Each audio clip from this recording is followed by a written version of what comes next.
Hello, everybody. Welcome to the Positive Pessimist Podcast. It's Wrestling Wednesday. My guest today is Eric Akin. This is our second interview. Eric was a three-time Kansas State champion. He's a four-time Division I All-American and NCAA finalist for Iowa State. He's a world team member at every level, cadet, juniors, and senior level. He's a two-time Olympic alternate. He's in the National Wrestling Hall of Fame, and I always looked up to this guy, and we had a great first interview, so I'm really looking forward to talking to him. So without any further ado, let's bring him in. There he is, the man. Howdy. How you doing, buddy? Thanks for having me. Yeah, you're welcome. You look like you could still wrestle, dude. Yeah, I'm in pretty good shape. I mean, I weigh the same that I weighed the day that I walked on campus. Oh yeah, 143. Yeah, okay. Yeah, I was listening to our interview from last night to make sure I didn't ask you all the same stuff. And I remember you saying that. I actually weigh 162, which is the same that I weighed my senior year in high school before I started my cut down to 140. So, yeah, good for us. Yeah, a lifetime of wrestling, it gets you in shape. I mean, you build a core, since you're a little kid. So when you decide to get healthy, or if you stay healthy, it's not that hard, really. Yeah, when I quit drinking 12 years ago and weight just fell off me. I mean, I got up to like 190 at one point in my life, and I did not look good. And in some ways, I'm a lot healthier than I was in my mid-20s, other than my right knee. I hear you. Yeah. I wanted to ask you how your dad's doing, your parents in general, but especially your dad, because I know he had that heart attack. Yeah, he's doing good. That was a few years ago, maybe two and a half. But yeah, he recovered well, and he's doing really good. And he's just a happy dude, and he's grateful for every day that he lives on the planet. Yeah. Well, I would still love to have him on the podcast. He hasn't rejected me flat out, but he just hasn't really responded when I've been like, I'd like to get you on the podcast. He's just like, yeah. Yeah, but you might have to get a lot of those beeps, that censors out the words. Yeah. No, I'm just kidding. No, but he won't use any profanity, but he'll definitely tell you what he thinks about anything you ask him almost. Yeah, well, I would love to hear it. I always looked up to your dad a lot. And I was reading an article just this morning about you, and you were talking about your dad, and I'd never heard you say this before, but you said he was the Dan Gable of carpentry. Why did you call him that? Well, I mean, everything I ever learned from him as far as carpentry and handyman and power tools. I mean, everything that you want to do with your hands, I learned from him. And he just, through my life of learning carpentry from him and other crafts, I learned he had tricks of the trade that like other people didn't know, and carpenters and plumbers, electricians, craftsmen of that age, man, they have tricks and things that people don't know. And it's a lot like old wrestling coaches, or older people in wrestling. People might say, well, he's old. What's he know? Well, you know what I say? I say, he's old. What doesn't he know? What mistakes has he not made? And that's what people learn from is mistakes. And, but my dad's taught me things, not just in wrestling, but in life and in craftsmanship. And, but I saw those secrets he had, and a lot of those guys they're dying out, man. I mean, they're retiring or they're getting too old, and there's no more carpenters that know some of that stuff and craftsmen. And there's guys like that. I might be in their garage just visiting or seeing my dad or something, and I'll see something. I'll be like, what is that? And he'll be, oh, you don't know what that's for? Here, let me show you. And it's amazing to me that, there's still tools that are usable by people like that younger people don't even know what they are. And technology's kind of like that. Wrestling's kind of like that. So, but you see a lot of things come back around, in wrestling technique wise. You see people doing something, they call it new, and you're like, man, I saw John Smith doing that in 1987 or something like that. Yeah. Would you say you got a lot of your work ethic from your dad? Like I didn't get to I didn't get to wrestle with you a lot beyond kids, but I always heard how hard of a worker you were. Did you get a lot of that from your dad? Yeah, absolutely. And my mom deserves some credit too. She's a super hardworking person. And my dad taught me wrestling. You know, my mom taught me work ethic too, and everything else that it takes to be a good wrestler. But they grew up in Southwest Oklahoma, where you get out of school for a few weeks to pick cotton, you know, and you work your butt off. Yeah. And you know, that's how it was back then. So they grew up hard labor people.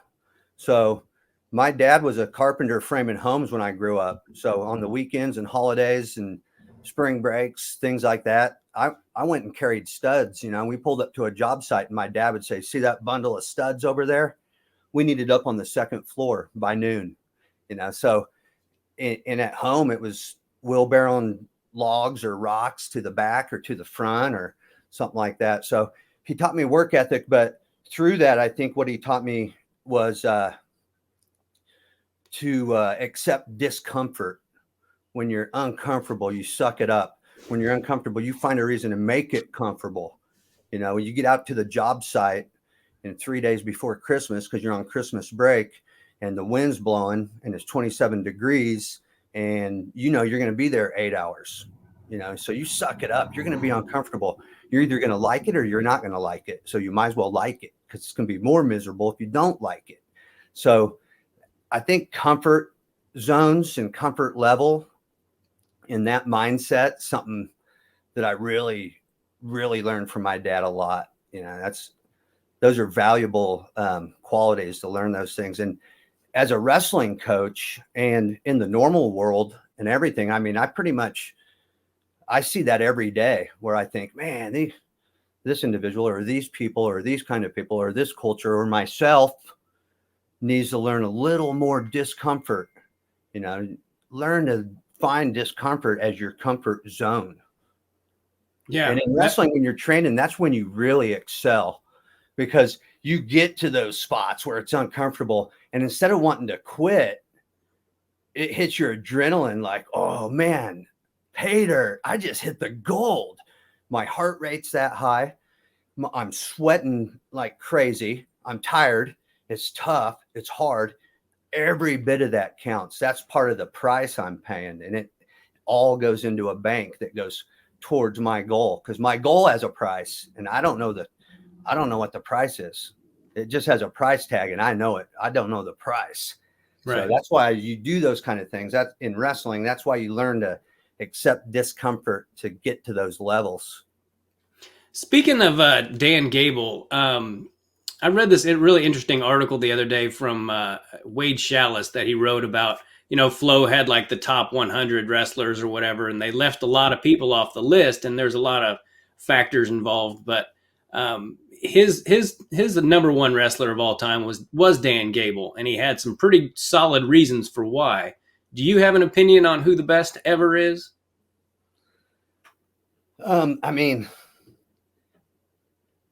I would go with Gable too, because, you know, I've been around him. You know, I've been around John Smith as well. I haven't really been around Jordan Burroughs. But when it comes to medals, we know who the GOAT is. You know, Jordan Burroughs. But and some people want to say things like, Gable wouldn't have, his style of this and that, he wouldn't have excelled nowadays or whatever. Or this guy or that guy or John Smith wouldn't have got by on just the low single. But it really wasn't about their technique and their strength and what kind of wrestler they were. They had all those gifts a wrestler needs. It was about their mindset. And I would bet every dollar I have that if young Dan Gable was plugged into 2020, 2023, we're going to see the same results, because his mindset was going to rise him to the level of the competition no matter what. He's part of the cream, and it's going to rise to the top no matter what time zone he's in or generation or whatever. That's the way I feel about that. But I think Gable was one of our first role models as like that mindset that wrestlers have, that we saw like what he was all about mentally. when he was young, and it kind of molded a lot of us, and it molded our coaches who molded us and on down the line. Yeah, the tentacles of Dan Gable, I mean, spreads out through all of college wrestling and all that. You can point to like on almost every team. You can be like, that guy wrestled for Gable, or he wrestled for a guy who wrestled for Gable, or so the tentacles of it and the sheer dominance of how bad he just beat the crap out of everyone. I had Randy Lewis on here, and he told me that the day after he pinned, or maybe a couple days after, the day after he pinned the number one guy at 149 and a half pounds, he thought, well, now I can finally beat Gable. And Gable was in his like mid 40s at the time. And he said he went in there and he's like, today we're gonna wrestle. And he said Gable beat him. He got the first takedown, and then Gable probably beat him like 50-2. Just kicked his ass all over the place. And stories like that. And I heard he could do that to the Bannock brothers, and they were Olympic champions and they were ginormous.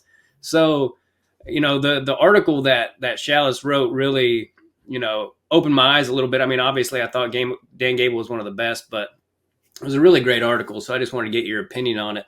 And I also wanted to ask how your boy Johnny's doing at William Jewell. He's doing good, but let me tell you something real quick about Gable and being how strong he was. Okay. Is what you reminded me of is when I got done at Iowa State and I went to Iowa as part of the Hawkeye Club. So Gable would run practice, he's the team, the coach, that's still the D1 coach. It was his last 2 years, and he trained the Hawkeye Club too. And, but Gable would sometimes come up to certain people. I was one of them during practice or whatever. And he'd say, hey, after practice, can you stick around so I can, I want to roll around a little bit. I want to do some wrestling, and he was, I think he'd already had his fake hips, or it was around the time he was getting them or whatever. So he didn't really want to wrestle neutral.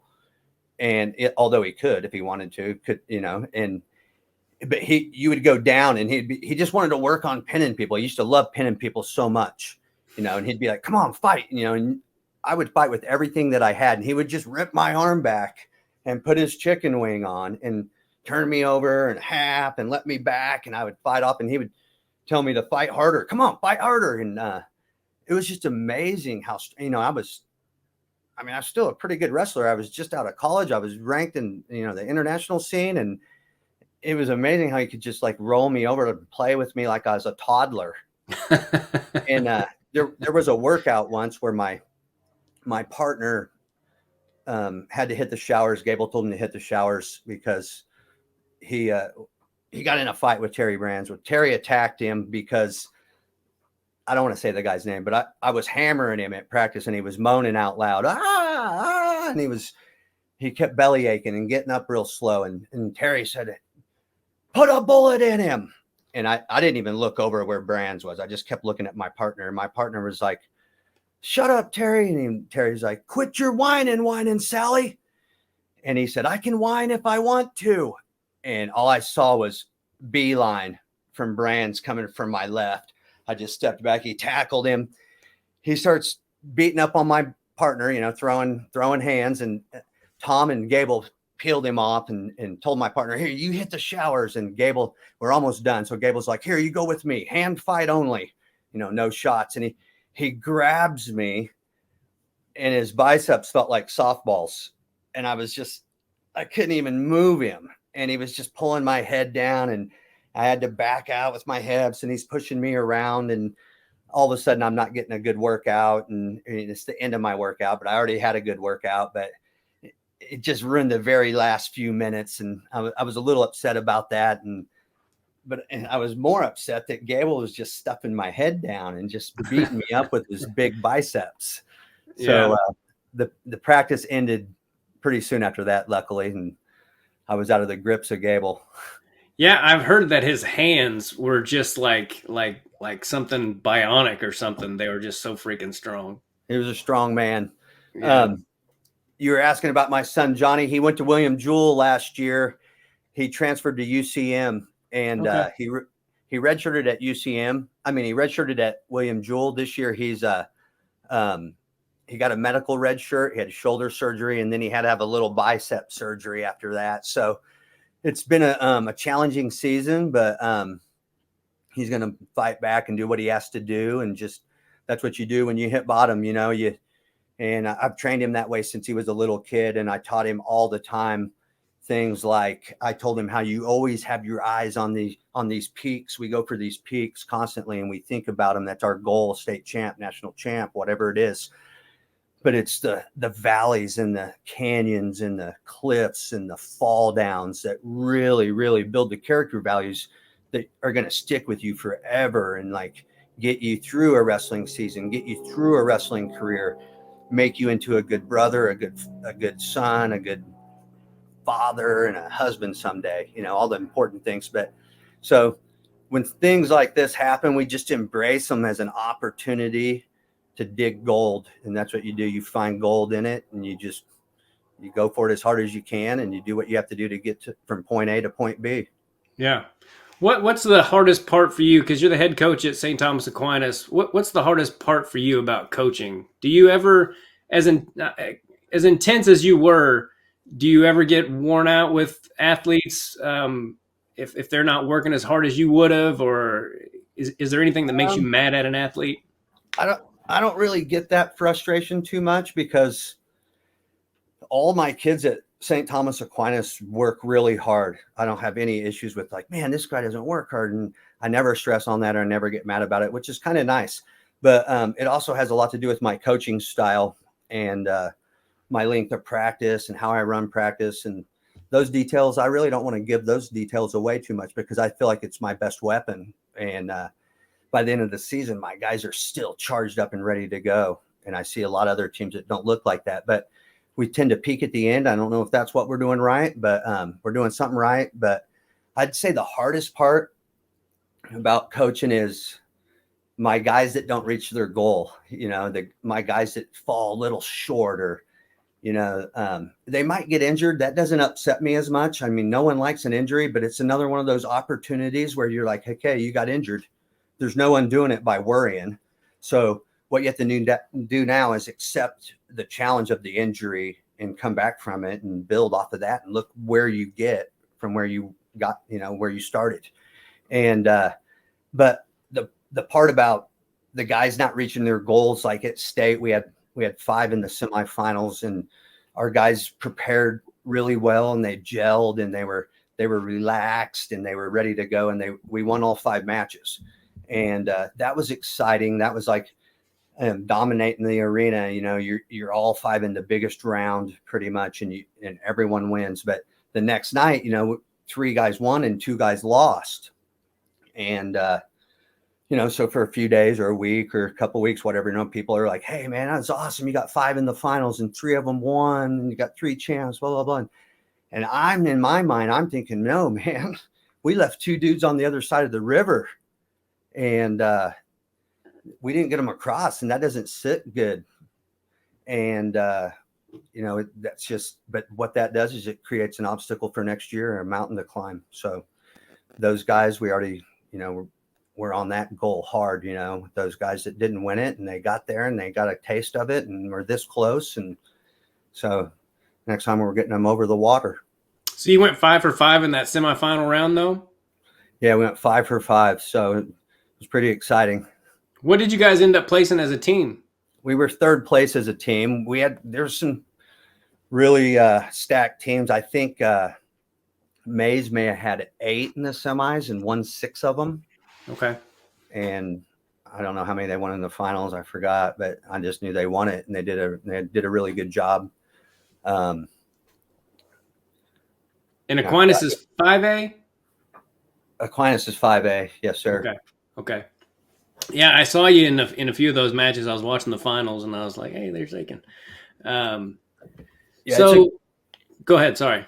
I'm just gonna say it's a 5A school. It's a really good place to coach. It's like a great school, and the kids love the academics, and like the people that come there end up like saying, "Man, if I wouldn't have wrestled, this still would have been the best place for me." And I've had kids that maybe they went through middle school with they had a learning disability and a para and everything.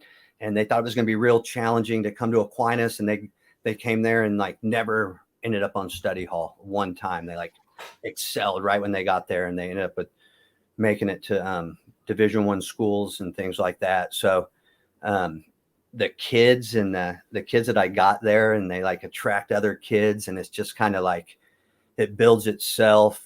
It feels kind of awesome. It's kind of cruise control. I still work to become a better coach all the time, but as far as building a program, it's not like when I got there 8 years ago and they only had 2 wrestlers, and I had to work really, really hard at just like forming a little nucleus to build a team. And now it's just snowballing, and it's pretty awesome.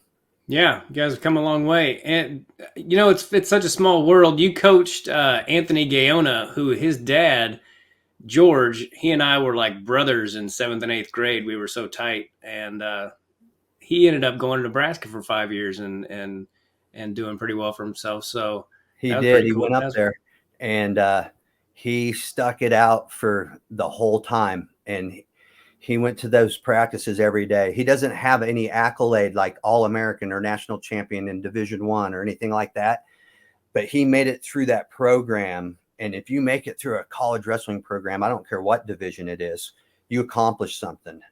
And then that's hard to do. And he's actually moving back to the area, and he has a job here, and he's going to be one of my assistant coaches next year. So next year I'm actually going to have 2 Gaonas and 2 Akins on the same staff. It'll be pretty cool. And he's going to help my heavier guys excel, because he went through that program for 4 or 5 years, and the skills that he gained, maybe he didn't gain a bunch of accolades, but the skills and the mindset that he gained from going through a Division I program is going to be priceless as an assistant coach for us. Yeah, I mean, if he could get in a time machine and go back and wrestle himself his senior year, he would beat the crap out of himself. For sure. So yeah, I say that to people all the time. If you can make it through, if you even if you never start, you're going to get so much better and tougher, and so that's awesome to hear. I'm glad to hear that. His dad was always tough. I encourage my kids and other kids too that I don't even coach in the high school season. I encourage them all the time, like take either path. Pick a college where you think you're going to wrestle varsity and get a shot at being an All-American, national champ, whatever. Doesn't matter what division, what team. If that's your goal, pick one that fits that. If not, if your goal is just to go be a part of a D1 team and you don't care if you wrestle varsity or not, you just want to go there and be a part of it and learn the mindset and wrestle the people and be a partner like Gaona did. It's the same to me. It's the same value. It's the same mountain, and it'll pay dividends for the rest of your life. Yeah, absolutely. Do you get to watch a lot of wrestling, like D1? Do you still watch a lot, like the senior level and all that? Do you watch a lot? Yeah, whenever it's on TV, I watch it, and then if it's not on TV, I watch it on Flow Wrestling or whatever else is showing it. And I pretty much don't miss the World Team Trials or the NCAA championships, the Big 12s, the Big 10s.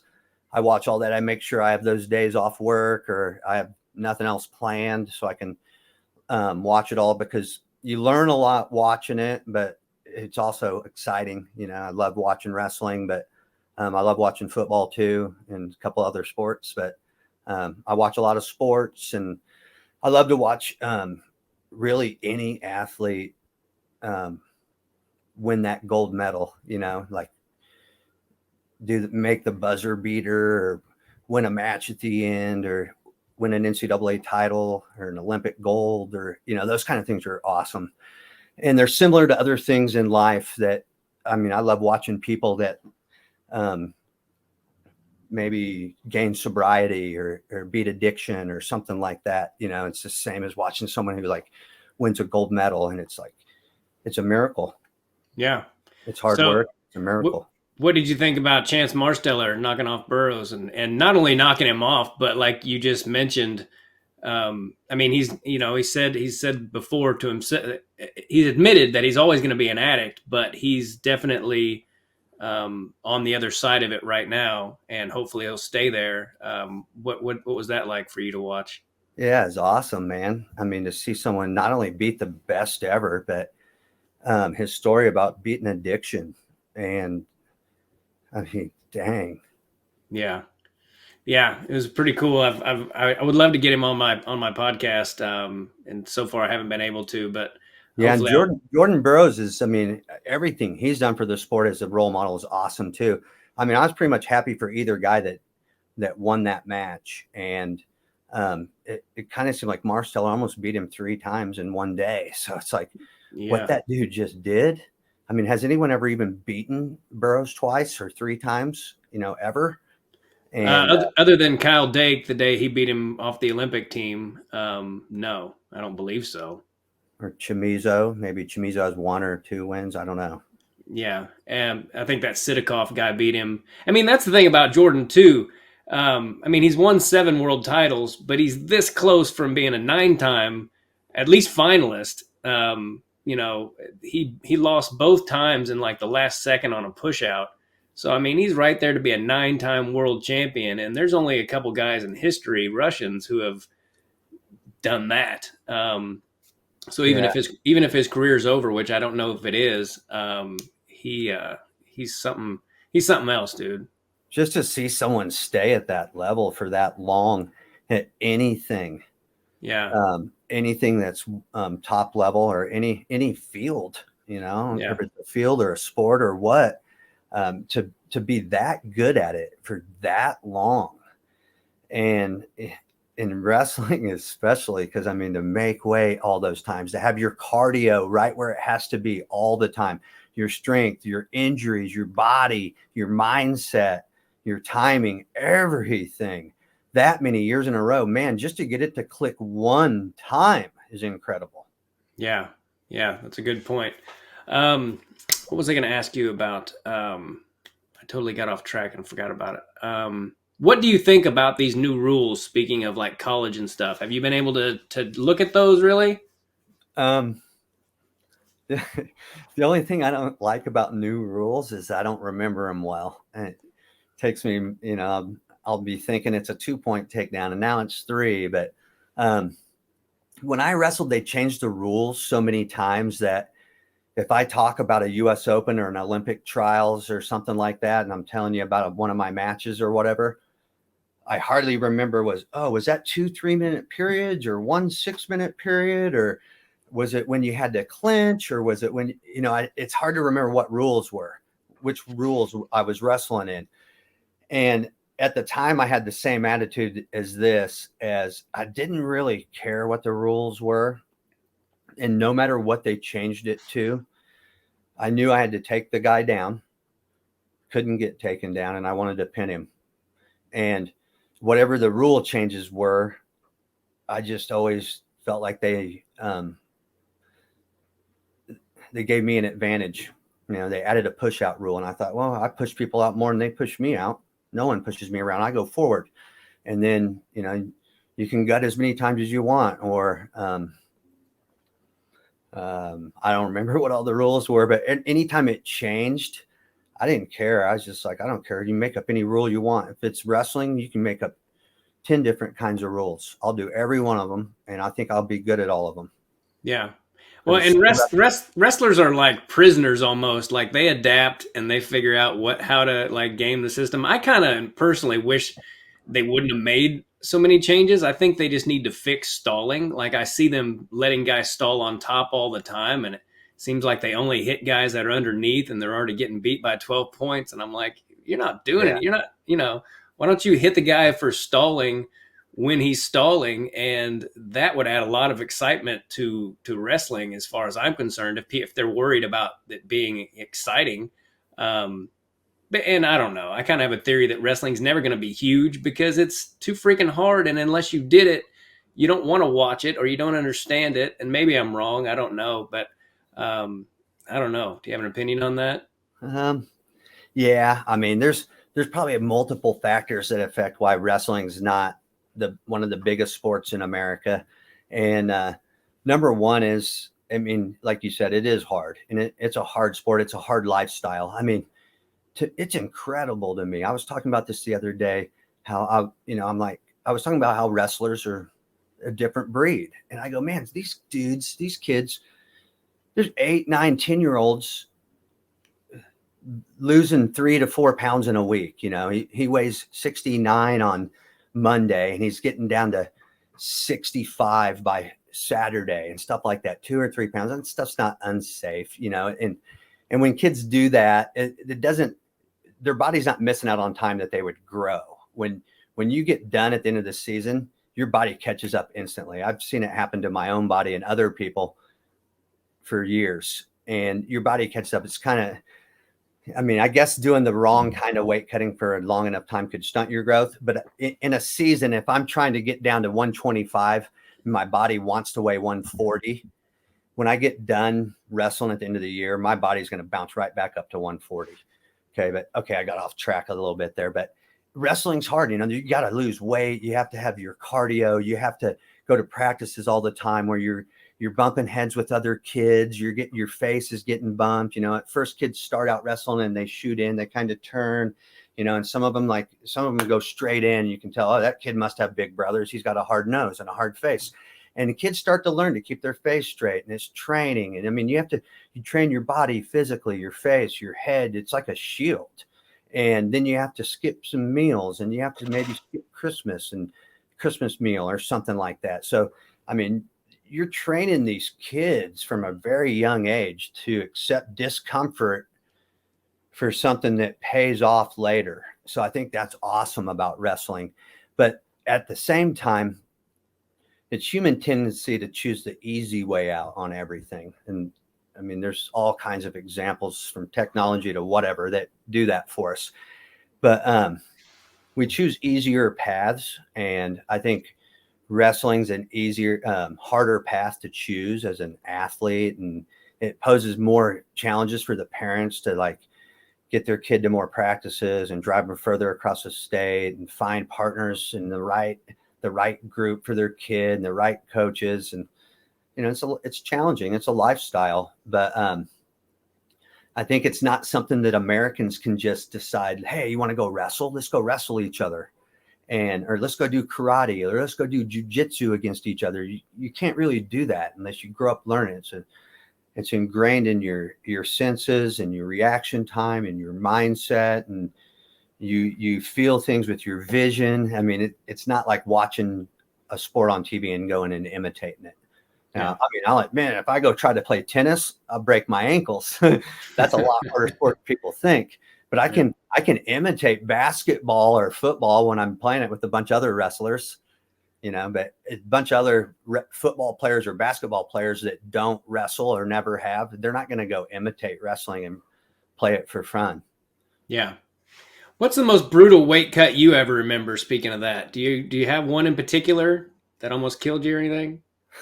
Yeah. One time, it was 1996 and it was the Olympic year.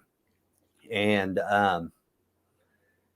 it was in between nationals and Olympic trials, I think. No, it was before nationals, because it was the first time I made the weight 52 kilos or whatever. It was 114 and a half pounds I made after I wrestled 118 in college. And then I wrestled 57 kilos my first year of freestyle, and I placed at the US Open. And then the next year I went back down to the lighter weight. And so I was chosen to go to the Pan Am Games in Cali, Colombia, South America. And we fly in, we get there late at night.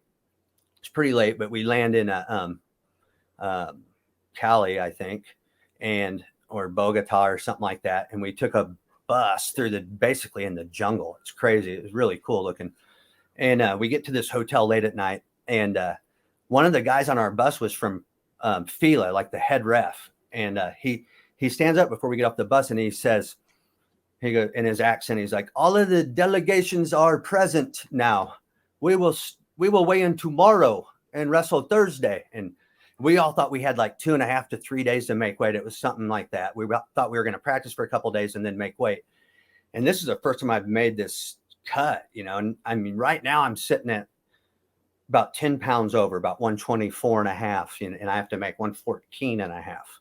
And it's late at night, so it's not even 24 hours. But anyway, I ended up working out that night, and then I worked out the next day pretty much a couple of times. And it was real humid there. It's different. It's like the rainforest, and it's, what you're breathing. It feels like you're like sucking in steam or mist, and it was weird. And it's hard to breathe. And it was my first time down at that weight. And we just traveled and flew. I still have jet lag. And I'm in this sauna. It was one of the craziest, grossest saunas you've ever seen. And when I got in there, I was like afraid to touch and sit down on anything. And I had all my stuff. I got my plastics and everything on. But by the end of my weight cut, I darn near had my face down by the crack at the bottom of that door trying to get some fresh air. I didn't care about a germ after that. Yeah. But I ended up making weight. I lost first round to a Cuban world champ in overtime or criteria or something. I ended up getting third place, but I ended up having more matches than everybody. And I tech falled everybody, and I got ahead by like 9, and I like got a 4-point move and beat them like 13-0. And that happened a couple of different times. So in the finals of the tournament, they're giving out all the awards, and they're giving out the most outstanding wrestler. And they called it Mejor Técnico, which means most technical in English. But and I probably didn't say that right in Spanish, but who cares? But anyway, they call my name, and I'm like, I think they mean you, dude. You beat the world champ in the finals. I'm telling Les Gutches, he's sitting right next to me. He beat a world champ, Yoel Romero, in the finals. And I'm like, how come they're reading? They got them passports mixed up or whatever. They always have your passport or your visa in a stack. They take it at the tournament and they call you by that name. And it's weird. I don't know why they take your passport, but sometimes they do. And I went up there and I tried to tell the translator, the lady, you know, like, hey, I got third. I didn't win the outstanding wrestler, the most technical award. And she was like, well, actually, you scored the most points in the event, so you won this. And I was like, oh, all right. And I'm in my street clothes having like a taco or something. You know, they get to wrestle in the finals. These guys are all in their warm-ups and bleeding and sweating and stuff still. And I'm standing there with basically Gutch's award, but I still got it to my house. It's cool. It's glass and it's really neat trophy. Yeah. That's awesome. Les Gutches, dude, that guy was a freaking monster, wasn't he? He still is. I saw him not too long ago, and I'm like, Jesus, that guy could still freaking make a world team. Look at him. Yeah, he's huge. Yeah. He's healthy. Dude. He's got that core I'm talking about, and people are like, how are you still in that good shape? How old are you? You know, and it's that wrestling core. I mean, you do things with your abs and your body and your hips and things that most people don't do. You take it as normal when you're a kid and a teenager and growing up in college and whatever, but it pays off, I guess. Yeah. Speaking of overseas stuff, the when I shared that memory of our last podcast, some guy commented, next time you have him on, ask him about some of his overseas stories. He's got some crazy overseas stories. So I meant to ask you last night, and by the time I thought about it, it was too late. So I didn't give you a lot of time to think about it, but can you think of one that's like a crazy overseas story? I mean, those kind of things just pop in my head, you know, like randomly. And most of my stories, it's kind of like a random DVDs that fly around and get popped in and I start playing them. But I mean, there were some crazy stories. There's some crazy stories and some experiences that people like to hear about like that. But most of all, more than the stories, it was just like soaking it up in the experience or what you're doing. I guess one that was kind of crazy that I like a lot. One story I replay a lot in my head is we were in Cuba, and I went to Cuba 2 times, and we're in a place we stay. It's called the Pan American Village, and it's kind of like a gated community right by Havana or in Havana or a suburb or whatever they would call it. But it had like a health club, what they call it a health club. You know, you say those words here, people don't really know what to envision when you've been to another country. Their Olympic training center in another country might not look as good as our jails.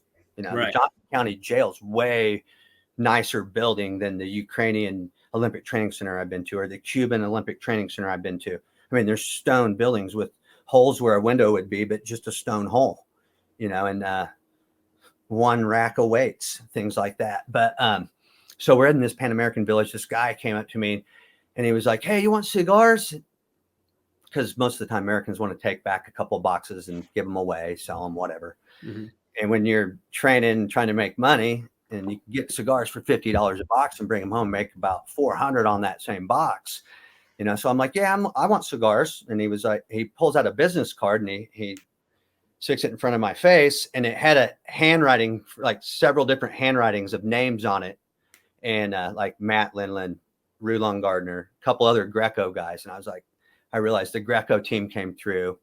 They signed this guy's card so that whoever saw it would be like, so I was like, hey, good job, dude. That's a good reference sheet. You did it. That's a good sale. You're my man. So he took me and one of my buddies, Alan Freed, wrestled at Oklahoma State, took me and Freed into Havana. And we drove up to these big buildings, and he's driving a 57 Chevy taxi, and this thing's like beat up and dented, and it was crazy looking. It was totally authentic, and it was straight off of National Geographic, this whole scene we were in. It was neat. So we're driving downtown, and there's these big buildings that say like Monte Cristo and Cohiba across the top. It's the factories where they make the tobacco. And so we drive behind one of them, this alley. This kid runs across the alley in nothing but shorts, no shoes, no shirt, carrying a pineapple right across. I was like, whoa. And that was when I thought, like, this is just like National Geographic, like a tour through Havana. And he stops right by this back of this building and he's like, okay, we're here. And there's a steel door there. And I'm like, what? And it's dented. And I'm like, this might be the end of my life. And bangs on this steel door.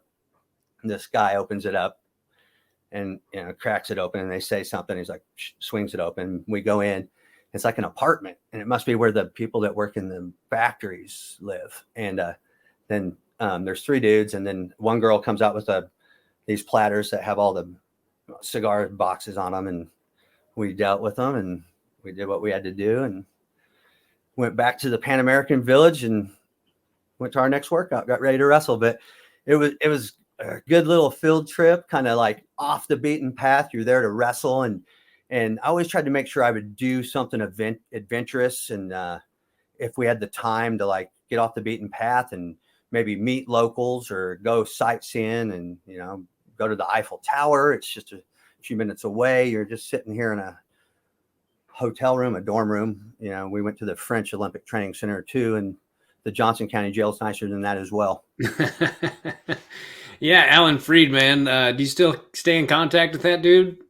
We haven't talked a whole bunch over the years, but yeah, recently we did speak, and he seems to be doing really good. And him and I and another one of our Junior World team members that we're friends with, all three friends, Roy Hall, he's the head wrestling coach at Davidson, Michigan, and most wrestling people are going to know who that is. He wrestled in college at Purdue, and he also wrestled at Michigan State, but he's coached some of the greatest wrestlers we've seen in the last couple of decades. Mark Hall, John Reeder, Paul Donahoe, Metcalf from Iowa. They all went to his high school.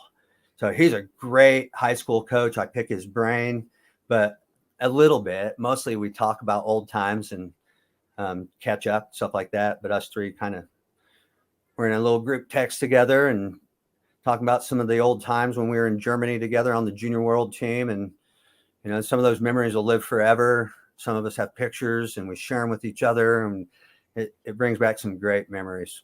I bet. Alan Freed was a freaking stud, man. I remember when he pinned Brands at the Midlands, I believe, in like 40 seconds or something. And he had the misfortune of being in Brands' bracket like every year, I think. But he did win a national championship, and he was still considered one of the best ever. But I think what else did he do? Wasn't he a junior world champion? He got fourth at the Junior Worlds that year. We were talking about that on the group text. Actually, he should have been the world champ. He had two really highly controversial losses, semifinals and third. Maybe he won for third. I can't remember. It seemed like he got ripped off in both for some reason, but it was against the North Korean, and they just ended the match. He won. They changed the score. It was ridiculous, but he won junior nationals, what they call Fargo, but it was in Cedar Falls, and he won that 4 times, the junior division. He won it as a freshman.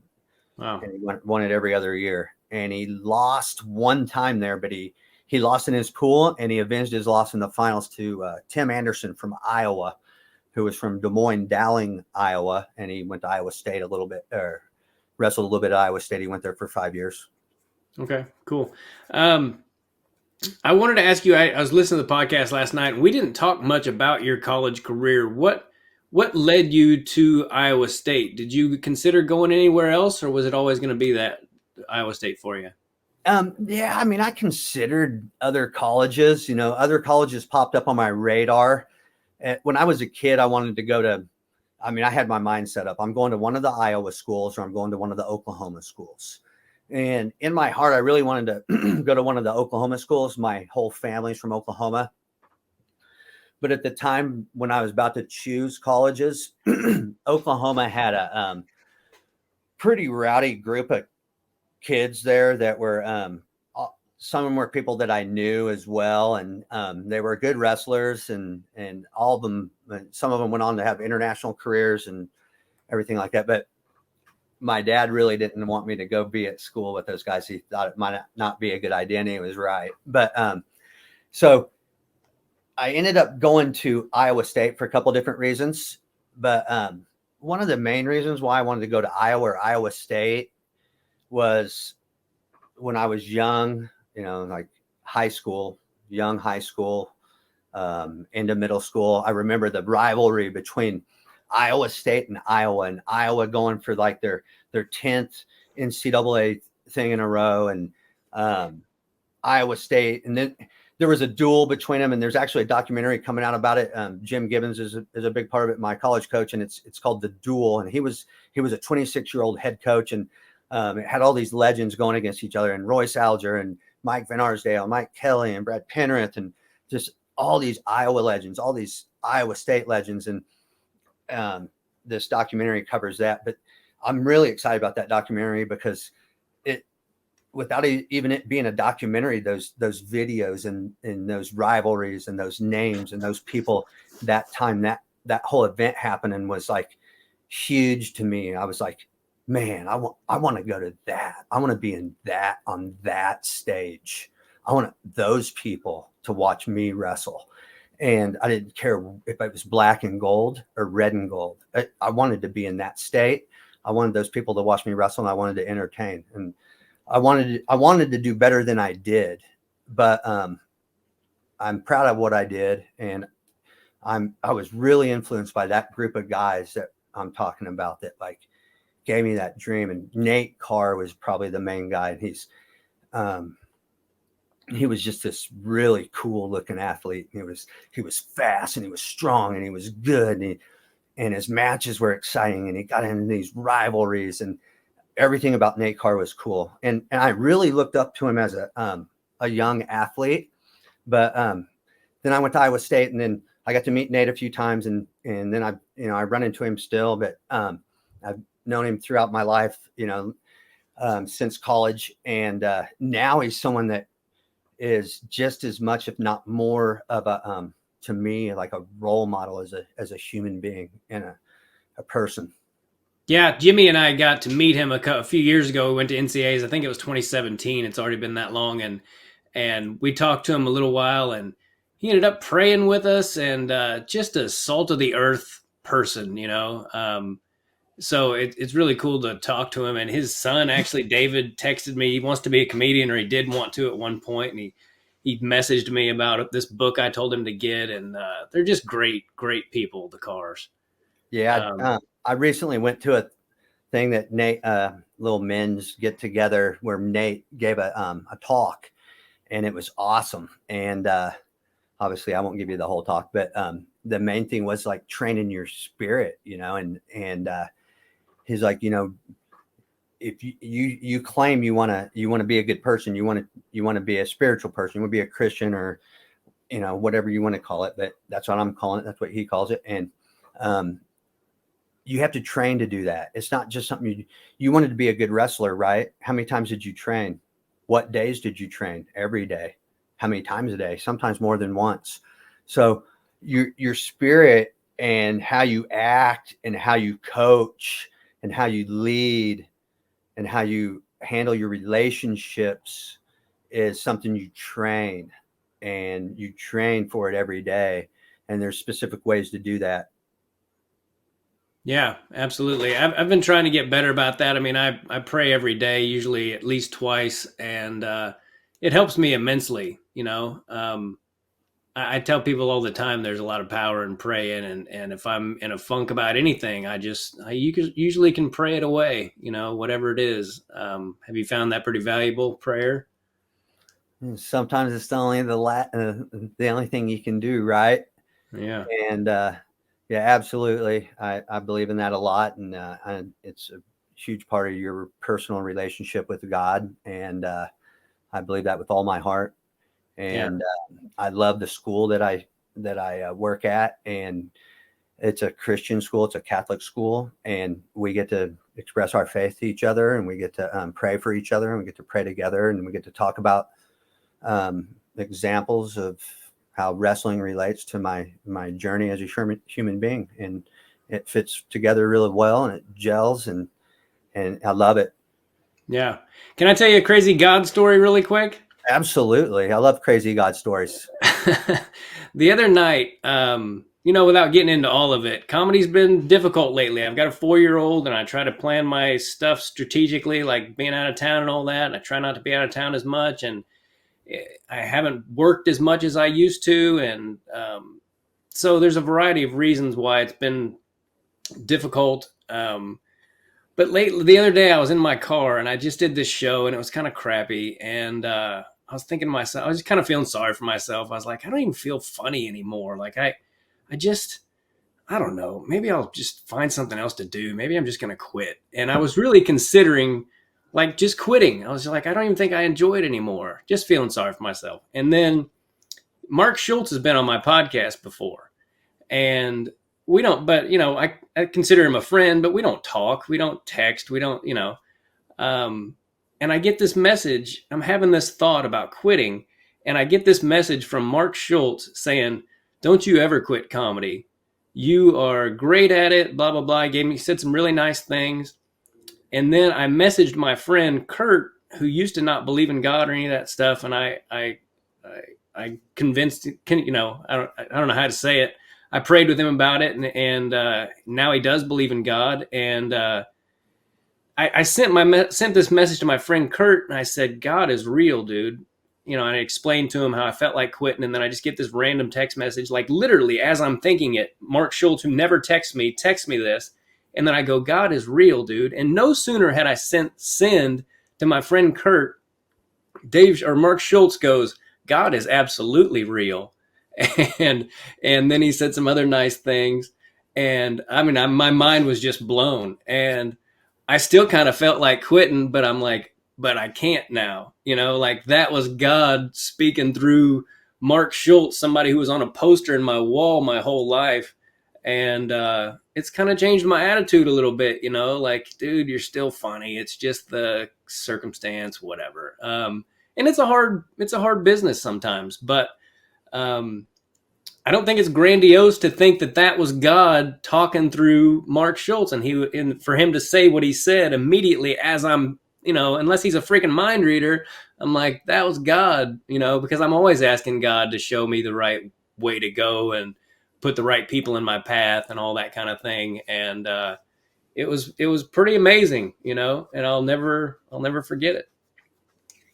Yeah, that that's pretty cool how that timing worked out like that, and you can call it coincidence if you want, but you know, you find God in those things, and you you have conversations with people that are meaningful, and it might just be someone that maybe they aren't someone that's very instrumental or really in your life. It's just you might be touched by the conversation, but it's also awesome to see people gain their salvation. Just like earlier, I was saying, it's awesome to see someone win a gold medal or beat addiction or gain salvation through Christ, and those kind of things are just incredible to see. Yeah. Yeah, That's what absolutely. keeps me going as a coach. That feeling to see someone win a state title, it's the same. It's not the same, but it's the feeling of it is excellent. And to see people win and accomplish a goal and to work for it all year long and cross every T and dot every I and then win by half a point. at the very end off a Yeah. slip or something, or a trip up, or, you put 1 cent enough to pay the price to win that match. Every T you crossed, every I you dotted. When I see one of my kids accomplish that as a wrestler, and it's beautiful to see. It gives me the chills. Yeah. Well, even what we were talking about earlier with Chance Marsteller, I mean, how close was he to losing that second match in the very last second when Burroughs almost got that takedown, and he did like a sit out and almost a switch and prevented that takedown, and that was like the culmination of all that work being put in to that last second for it to come down to it the way it did, and for Burroughs to get that close, and you know how great a finisher he is, and for Chance to just spin out of it, and all that training just culminated at the exact right time, and to force the match 3, it was freaking amazing. Yeah, Um, when we were watching that, I think it was my son Jake. He was right when he did that spin. He was like, "What was that?" And I was like, "That was wanting to win," is what that was, because it's just like, no, you shouldn't be able to do that. And yeah, he wanted to win so bad right there. He motored it. He motored yeah, up and just hit it. It was pretty nice. yeah. It was cool. Going back to what I was asking you about Iowa State, um, how was your true freshman year? Like, did it take you a while to be able to compete in the room, or did you get beat up at first, or how was it? Yeah, I got beat up. I mean, there was there was a few kids that were my age and my weight, but not many, about 2 or 3. And me and those guys are Iowa kids that came for like books. And it took about a month and they were even with me because we all got in there with men and they just started kicking our butts. And so the kids that weren't as good as me caught up with me that fast. And then I could barely beat these kids that came the same year as me that weren't on a big scholarship. And then I wasn't scoring points on these older kids.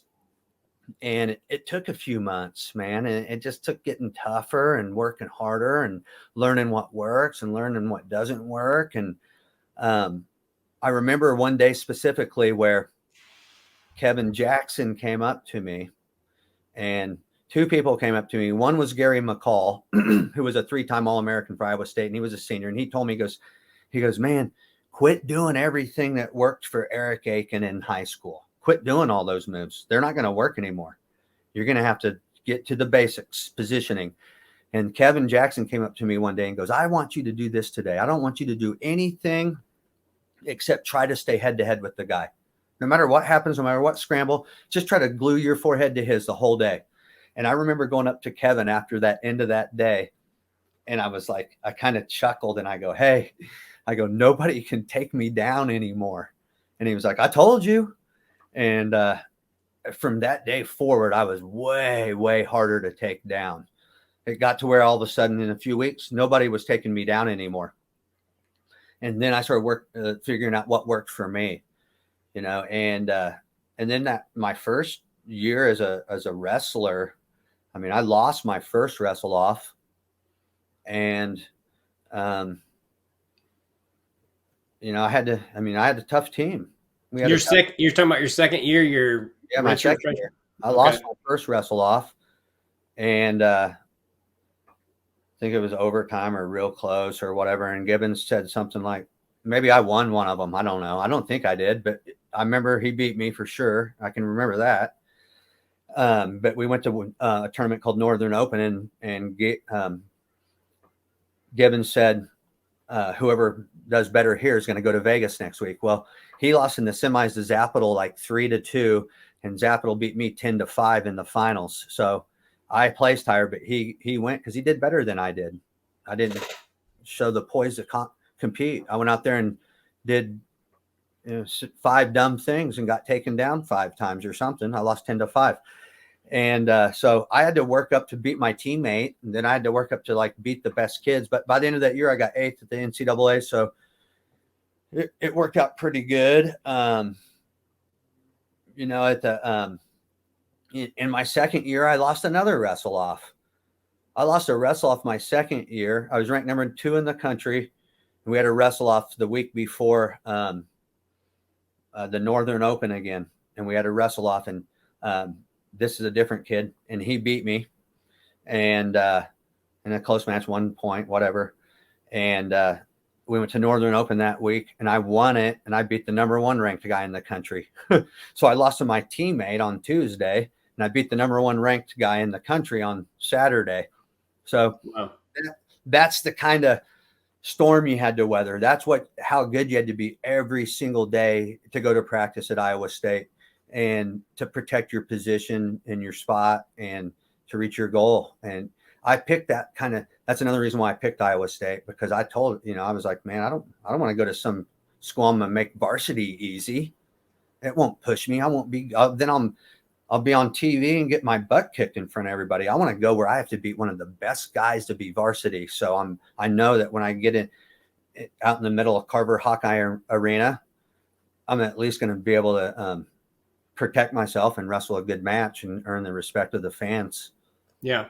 I remember, I think it was an interview, when I was a kid, everything I could come across Eric Akin, I would read it. And I remember reading this article, and you were talking about being, I think it was your true freshman year, and being in the stands and watching and getting tears in your eyes thinking about, I'm going to be an All-American next year. Do you remember that? Oh, yeah. I remember that stuff for sure, man. I mean, you visualize like that all the time. And I think if you're taught to do that the right way when you're young, I went to a lot of college, not college camps, but camps coached by college coaches and college wrestlers when I was young, and Olympic guys since age like 8 or 9. And I was taught how to visualize. I was taught how to pray and pray for my, before competition. And I was taught how to visualize my goal all the time. And it's an exercise. Visualization's an exercise. So are push-ups and pull-ups. So I did pull-ups my whole life, so I can do them with good technique. I can do a perfect pull-up, show you how to do it. I can do it, I do it good, or I could if I wanted to. I don't do them anymore, but it's an exercise. So the more you do it, the better you get at it. And people who visualize their whole life in sport like wrestling and stuff, it's a huge part of learning, but it's a huge part of your mindset. It makes your mindset advance. You become an advanced mindset. I'm not saying you're like more special or smarter than other people or whatever like that. Yeah. I'm saying that it's advanced at certain exercises, visualization and mapping out a goal and seeing a vision and getting feelings from it that give you tears, that give you chills, that give you a knot in your throat, that make you want to stand up right now and do pull-ups. There's a way to turn those switches on and off. And through visualization exercise, you learn to do that, and your mindset becomes advanced. So when you meet challenges in your life, and there's switches you need to shut down or shut on, or doors you need to close, temptations you need to stop, you have the ability to do it. You just have to decide and be determined that you're going to do it now. And it might be an addiction. It might be salvation. It might be whatever, a temptation of any type. And or just motivating yourself to go to work, to get it done. Yeah. But I absolutely remember that, because your mind won't forget those things. I still have dreams that I win the NCAAs or the world championships. Does it bother me? Not really. As a matter of fact, I know that the challenges have been where I went and how I bounced up from losses and stuff, that molded me who I became. So I realize now, I laugh like, oh man, I wasn't supposed to win that match. I was supposed to lose and climb that mountain. That taught me a lot. But whatever. I lost. You answered the question. And I thought about that my senior year of high school when we were doing the parade before the tournament started. I thought about that interview and you visualizing that and getting tears in your eyes. And I remember getting tears in my eyes thinking, I'm going to win this. And I did. And so, yeah, you've been an influence on me since I was a little kid. And I remember that. I was going to ask you about Iowa State. What kind of coach was Jim Gibbons? Was he, because he was your coach at first, and then you ended up with Bobby Douglas, right? Yeah. Okay. Jim Gibbons is, well, was, and but he's still the same way, but he's super organized, systematic, strategic, on point, and everything he would do would be based on experience and what was right, what was wrong, what didn't work one time when we tried this. I remember him teaching us one time. He's like, we're wrestling, guys, every day, right up to the NCAAs. Maybe not the very last day before weigh-in, but we're wrestling every day. And he told us, he goes, one year we thought we were going to take the last week or so off. We got to NCAAs and we all bombed. We were all stale. And so we always followed that, and that was something I feel like helped me throughout my career after college, is making sure I didn't get stale by not moving my feet and grinding and banging and wrestling every day. Of course, you're a little more careful, because you get coming up on competition, got to get rid of some bruises. But he was really smart about that. But he taught us like this. He would say, I'm not here to teach you what I know and what I do and what I did and what worked for me. He goes, I want to take what you do and what you've done, and I want to make it more better. I want to make you do it more. I want to make you do it better. I want to make you do it perfect. And I remember days that he had me doing the sweep single, and it was me and my partner and Jim Gibbons, and he just stood there, and the first thing he said, okay, hit your sweep single. And I hit it, and then he didn't say another thing the whole workout except for do it again, do it again, do it again, do it again. And it went on for, I don't know, 45 minutes to an hour. And I remember getting mad and frustrated and tired, but I also remember getting better at it. And at the end of that workout, at the end of a couple of those workouts, whatever technique he had me doing, I was perfect at it. I wasn't perfect, but it became my weapon. It was my tool in my tool bag. And it was something I already did, but he cleaned it up. He had, now quit doing this. You're doing it like you did it in high school. Keep your elbows in or keep your chin up. Just different things that he perfected what I already knew. And he didn't want to reinvent the wheel. He was a really smart coach. I think he could have been an NFL coach, to be honest. Yeah.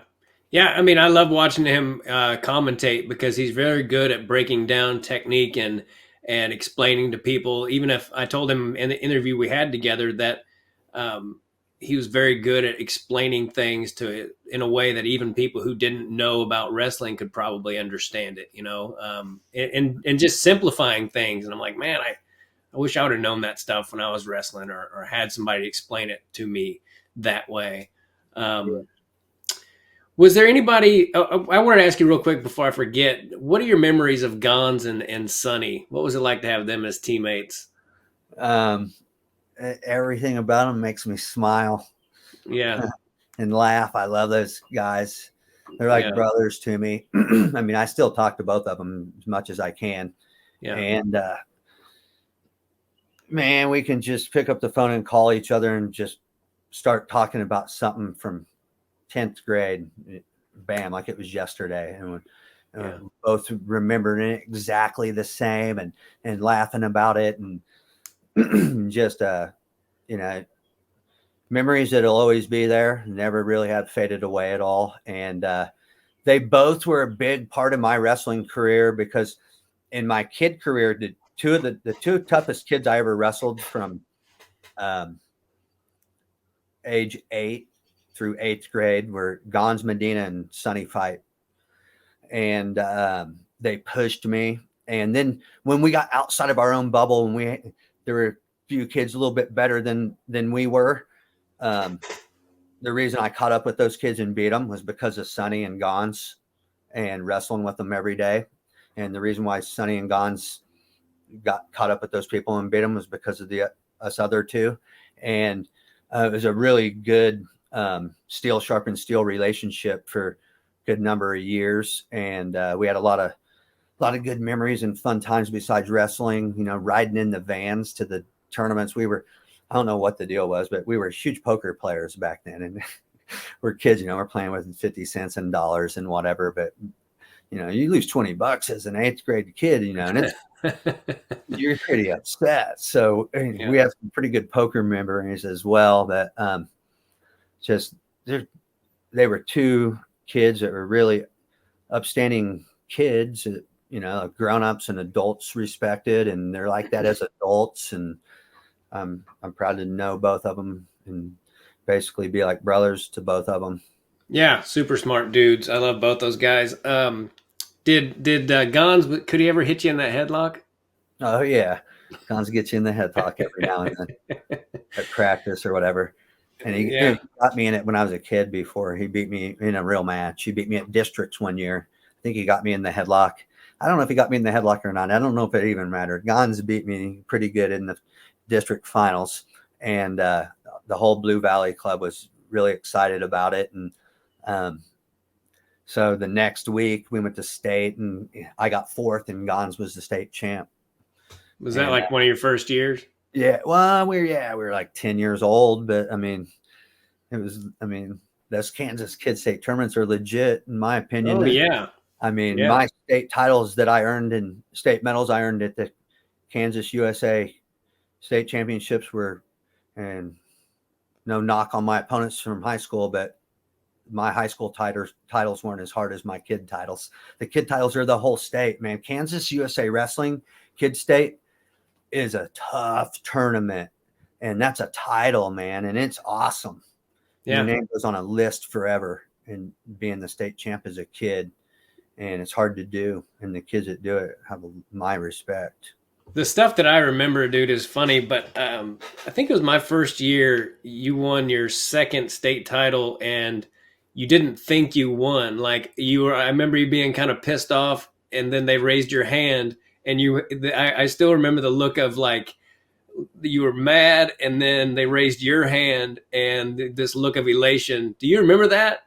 Yeah, I do. I remember it because it was in Hays, Kansas, and I won on criteria. It was 2-2, and it's wrestling. They changed the rules so much.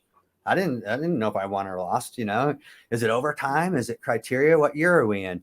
It was probably one of those deals. And I didn't, I was young. I didn't know. I was tied. I didn't know if I won or lost. I was probably mad because of that, because it was tied. But that kid won my district weight. The week before was spring break, and my dad took me to work. I was 11 years old, and I was walking along in this house, and I was looking up at the roof, and I stepped in the chimney hole, a hole cut in the floor where the chimney is going to be. And it's against the foundation. I fell to I was on the first floor. I fell to the basement on solid cement, but on the way down, I headbutted the cement wall, and then I landed on my kneecap. And this is on Thursday. I made weight the next day and wrestled at districts, and I had a huge lump on my head, and I got 4th place and qualified for state. So at state, I wasn't quite as punchy in feeling the fall and the head injury and my knee injury, and I made it to the finals, and I won in overtime against that kid. Do you remember his name? Yeah, his name was Jamie Gomnitz, and he was from Lawrence. Okay. He was a tough kid. I'd wrestled him a few times in my life. He had beaten me before, and we had gone back and forth. Strong kid. Yeah. I'll never forget the look on your face. It went from just anger to elation that was one of the biggest comebacks of my life. I basically fell in a hole that you could die from, and down to solid cement. To this day, landing on that kneecap is the worst pain in my life. Hit me at the bat, and I came back around somehow a week later. But I wrestled 2 days later and qualified for state, got the last spot to qualify, 4th place. I was 11 years old, but that was probably the biggest comeback of my life. Well, I'm glad I brought it up then. That's pretty cool, man. Oh yeah, something else I wanted to ask you. Did you really steal your wife from some other Iowa State wrestler? Not really. Kind of. She's a year older than I am. She wouldn't like that I said that, but she was at Iowa State, and her and this guy both went to the same school in Lewis Central, Council Bluffs, and came to Iowa State. And I guess a couple months after they went to school there, they broke up. And so by the time I got there, they really weren't dating, but I knew both of them and stuff. And okay. She didn't have any boyfriends, but I might have stolen her from a couple other guys that liked her at the time. Okay. I beat them to her. So. That's something else I remember from that article. It said you stole your girlfriend from some other Iowa State guy. And I just wanted to ask you about it. Who did you look up to the most when you were a kid, as far as wrestlers, and were you intimidated when you met them? Like I said earlier, probably Nate Carr.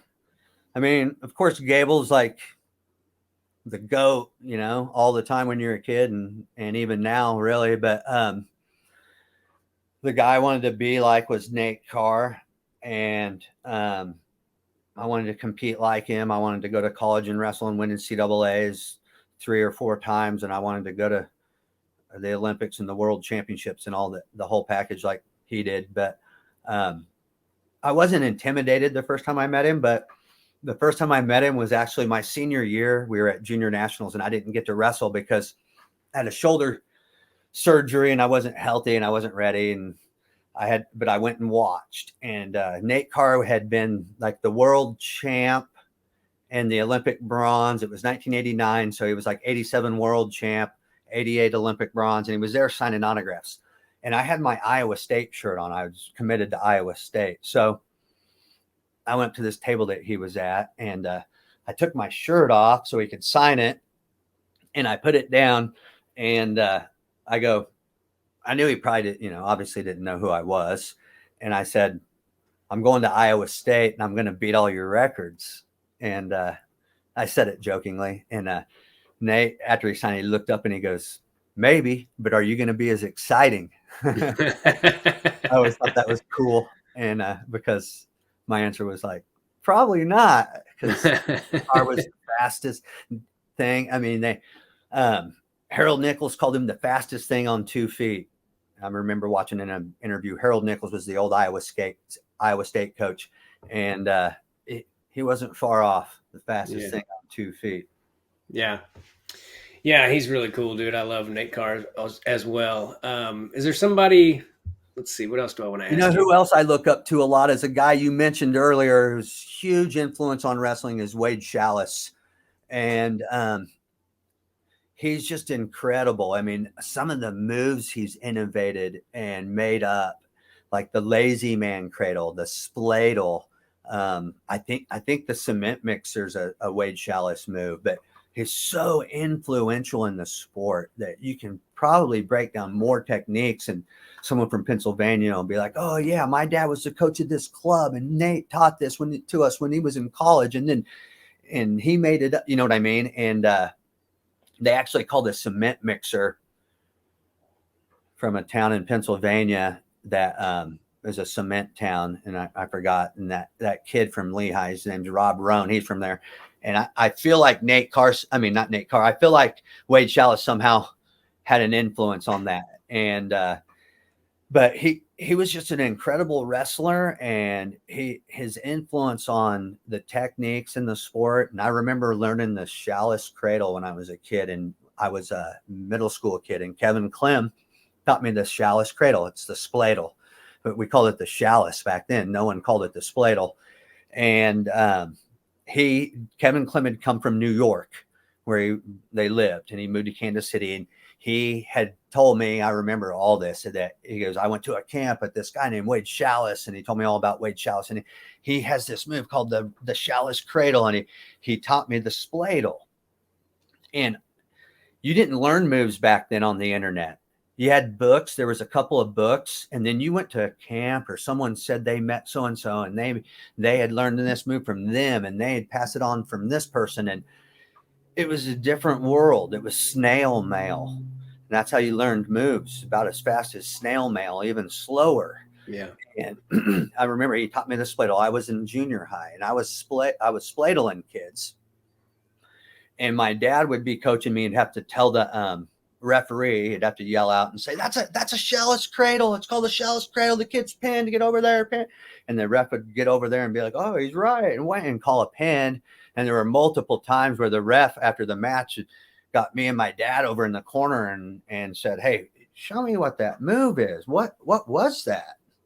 And even when I was a freshman in high school, that was 1986, I started spladling kids, and no one knew what it was. I'd be wrestling a senior. I was a freshman. I'd stick my leg out, and they're like, what's this dumb kid doing? They'd take it, and I'd spladle them right in front of everybody and get the pin. And there were times where like seniors from the other team after the duel would grab me and be like, hey, will you show us that move? And I'd teach it to them and show people the spladle. So I kind of spread the spladle around, actually, and Kevin Clem did.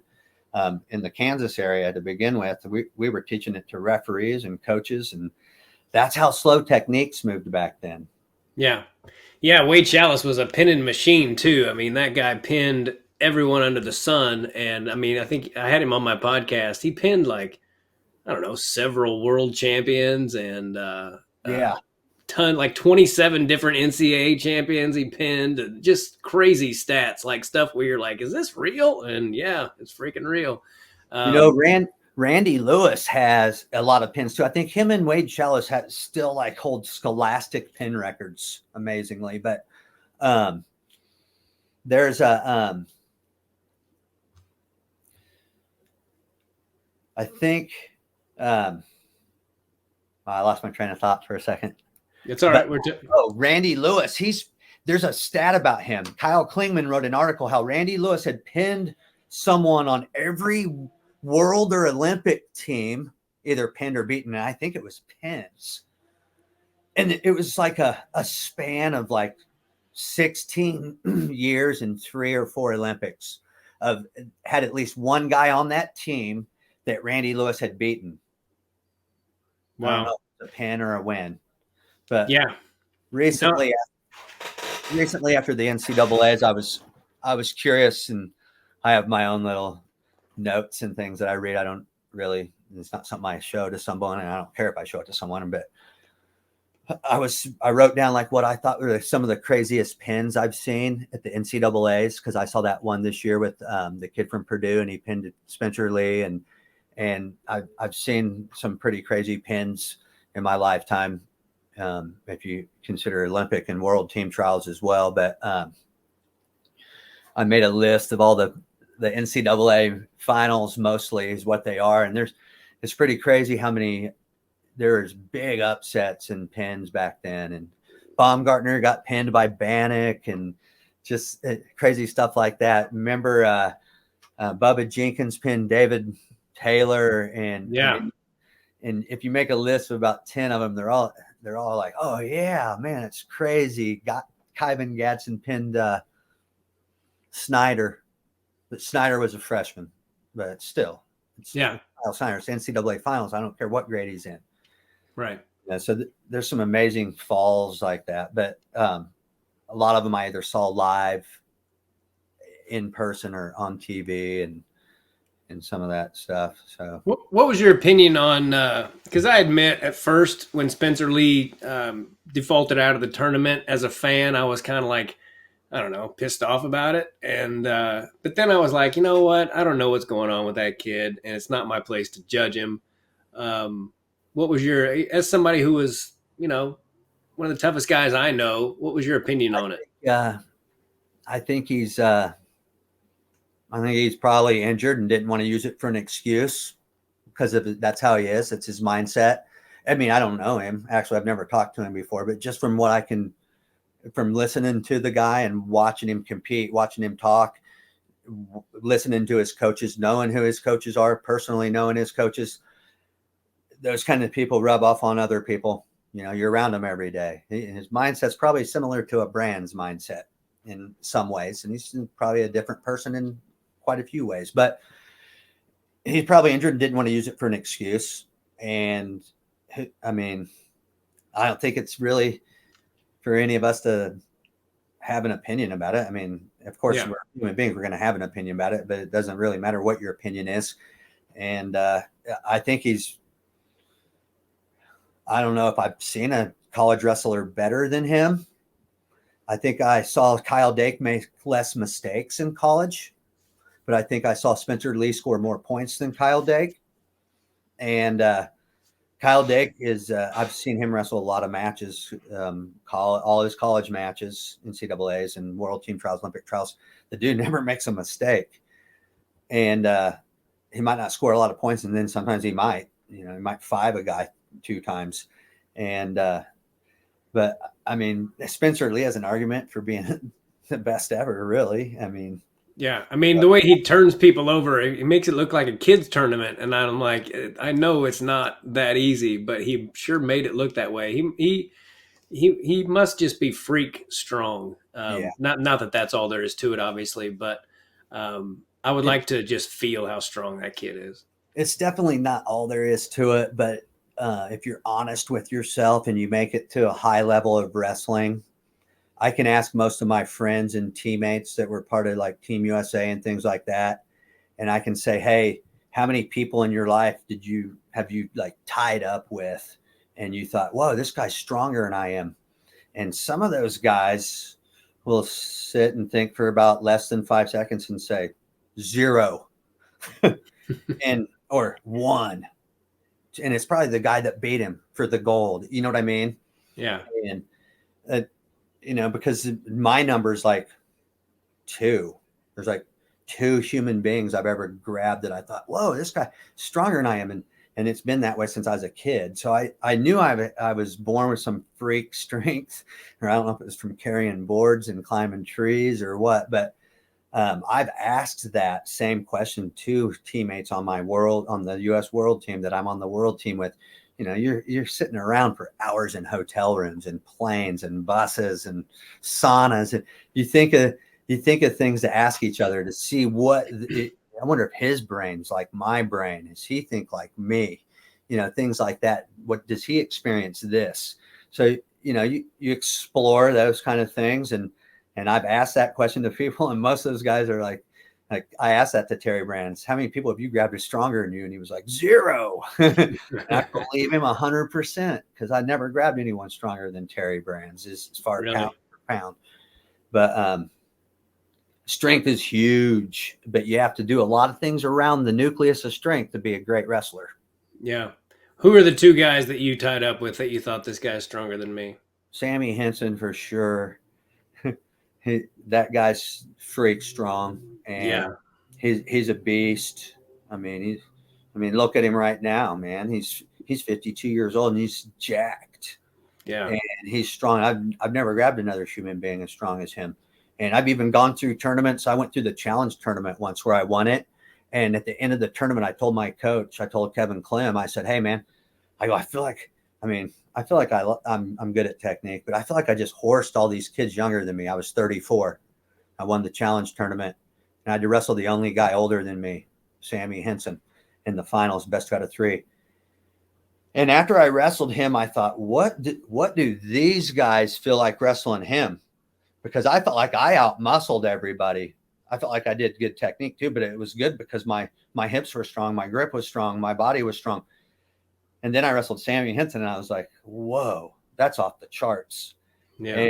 And besides Sammy Henson, I'd probably have to say, Chad Zapital, he wrestled at Iowa, and him and Sammy are guys like there's matches I wrestled them where I left the match thinking, man, I felt a little stronger than him that time. And then there's matches where I walked off the mat and I was like, that makes me want to quit. I don't know if I'll ever be that strong, and it might be how you made weight. It might be nutrition or whatever, but those 2 guys, man, those guys were freak strong and both had blue collar dads. Zapital's dad was a carpenter. Henson had a blue collar dad. And I'm sure those guys had to work to pay their rent just like me. Yeah. Yeah, absolutely. What's the hardest thing you think you've ever had to deal with, whether it was wrestling or off the mat?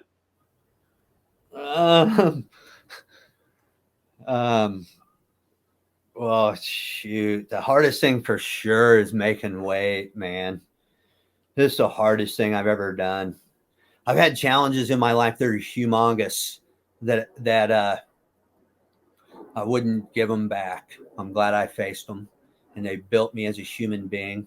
And when they happened, I embraced them, and I'm glad I did that. And I did that because of my faith. It's what I've learned from keeping myself in the Word and in Scripture, and I was ready for the challenges so far that have came in my life, and that doesn't mean I'm going to be ready for every challenge, because you always got to be ready. It could be you're in a storm or leaving a storm or heading in a storm. So be ready for the storm. But during those challenges, one thing I embraced about it was I got my family and I told my family and my wife, and I was like, listen, no, this is awesome. And they were like, what's wrong with this, dude? What do you mean this is awesome? And I was like, 1 week into this challenge, I'm faced with this other challenge. It was going to take X amount of time to conquer this challenge. But if I don't fail for the next few weeks in spite of this new obstacle, that's a shot at the world champ. 1 week into my career, I got double challenged, So that's just the way I've been raised, man, the way I've been trained. And something bad happens, you bow your neck, you grit your teeth, and you just fight, and you go and you pray, and you just go and you put it in God's hands, and you do your best. But I'd have to say that some of my weight cuts were some of my most challenging moments, and so I mean, you can't eat, you can't drink, you don't want to talk, you don't want to think, you have to go sweating a little bit, and it's intense, and it digs deep into your ability to withstand discomfort to a point where it'll make a grown man cry. And I've been in my hotel bed and been 3 pounds over still and can't get a minute of sleep, and all of a sudden my coach comes in and like taps me like, hey man, you got 90 minutes till weigh-ins. We got to go get this last 3 pounds off. And you just lose it. And you don't know if you're going to make the weight. You lose it mentally before you lose the weight. It's what I'm saying. And I broke down in tears right there, for a minute, in a 29, 30-year-old man. And then, all right, sucked it up, and let's go grab my bag, and you go do it. And you get it done, and when you get done, it's fulfilling. But one of the things that kept me going when I feel that uncomfortable and I feel that miserable and I feel that sorry for myself, and I think about giving up, and I've thought about myself, how unfair it was, like how thirsty I have to be. Other people don't have to be this thirsty, because I think I know a thirstiness and a dehydration that most people will never reach unless it's an accident. And the people that have been thirstier than me, those are the people that keep me going, that would keep me going. I would think about how I would just all of a sudden slap myself in the face and be like, you know what? I can give up and walk over there to that drinking fountain or that faucet and get a glass of water. But there's some kid somewhere in some other country waiting in line to get a sip out of a muddy puddle, because it's the only water he gets, and he doesn't have a choice. I have this choice between giving up right now and taking a swallow, or I can accept this comfort level that I'm at. And one of the things that taught me to always reflect on and teach my own kids and other people is that when I feel like that because of this or because of that, one thing I have to remember is there's thousands of people out there that would trade positions with me right now. No matter how bad I think I got it, or how much more I think other people got it better than me, there's thousands of people that would take my shoes and bear the pain of all my problems right now. They would trade with me in a heartbeat. So I have to check myself in every now and then and bring myself back to reality and realize that comfort is just a state of mind, and I got to keep going. Yeah. I've been trying to read more and understand more of the Bible all the time. And today I just asked God, I was like, I'm going to open the Bible, and I don't know what part it's going to be in the Bible, but help me to learn something. And I opened it, and it just happened to be the book of Matthew, and it was where Jesus goes and he prays to God and he asks him if there's any other way to take this suffering that I'm about to endure away, please do. And if it's not, then if that's your will, I will take it. And he prayed that same prayer 3 times. And that's Jesus, so even Jesus had trials where he was like, if you can take this from me, please do so. And every time I've prayed in that way, like when I'm facing something that I don't want to face or something I would like God to change, I just say the same thing. Like if you can take this from me, please do. And if not, I'll accept it as your will and I'll get through it. And every time I've done that, it's been okay. So I think that was just a good reminder for me today. And that reminded me of what you were saying, that, even Jesus was tempted and even he had to, wander through the desert for 40 days without food and all those things. So I guess my point is there's always something worse that someone has dealt with. And when, if I'm nervous or whatever, I always think, well, you're not getting ready to get crucified, for something you didn't even do like Jesus did. So you can get through this, whatever it is. So that made me think of that. And I guess it's also comforting to know that it's promised to you that you're not going to face a temptation or that you can't turn away from, and you can't say no to. Now, you might meet challenges in your life that are something you can't beat, but you're not going to meet a challenge that doesn't make you stronger and better. And you're not going to meet a temptation that you can't resist. And you just have to put your heart and your mind there. Yeah, absolutely. The last question I'll ask you is, what are you most proud of in your life, and whether it's wrestling or your family or? I hate to use the word proud because I don't know, but no, I understand. The thing I cherish the most is my salvation. My salvation, my family, and my sobriety.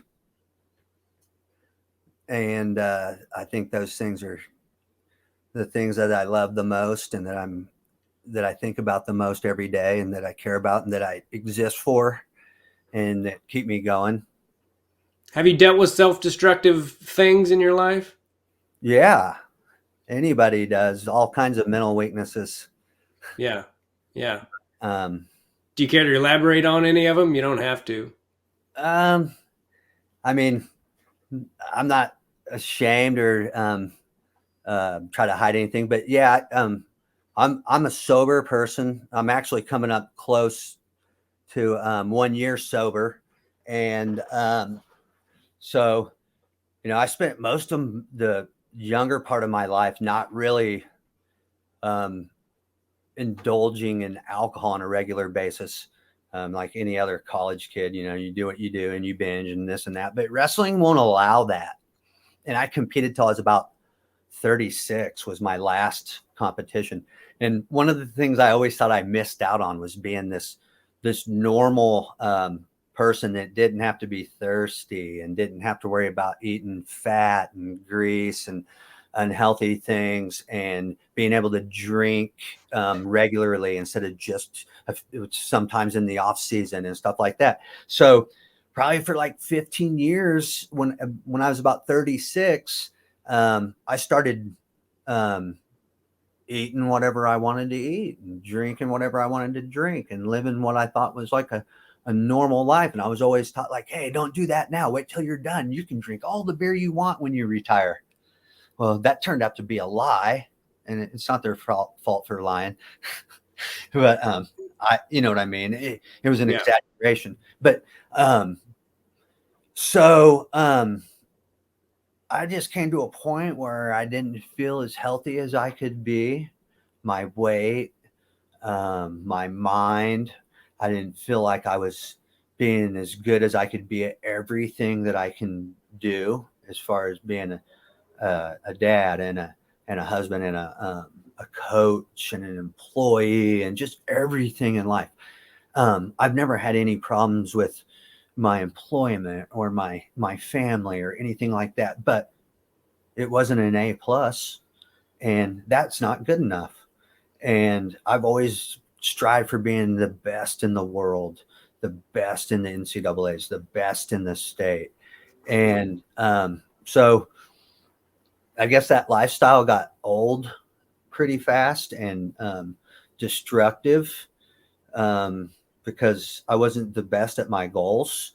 So I,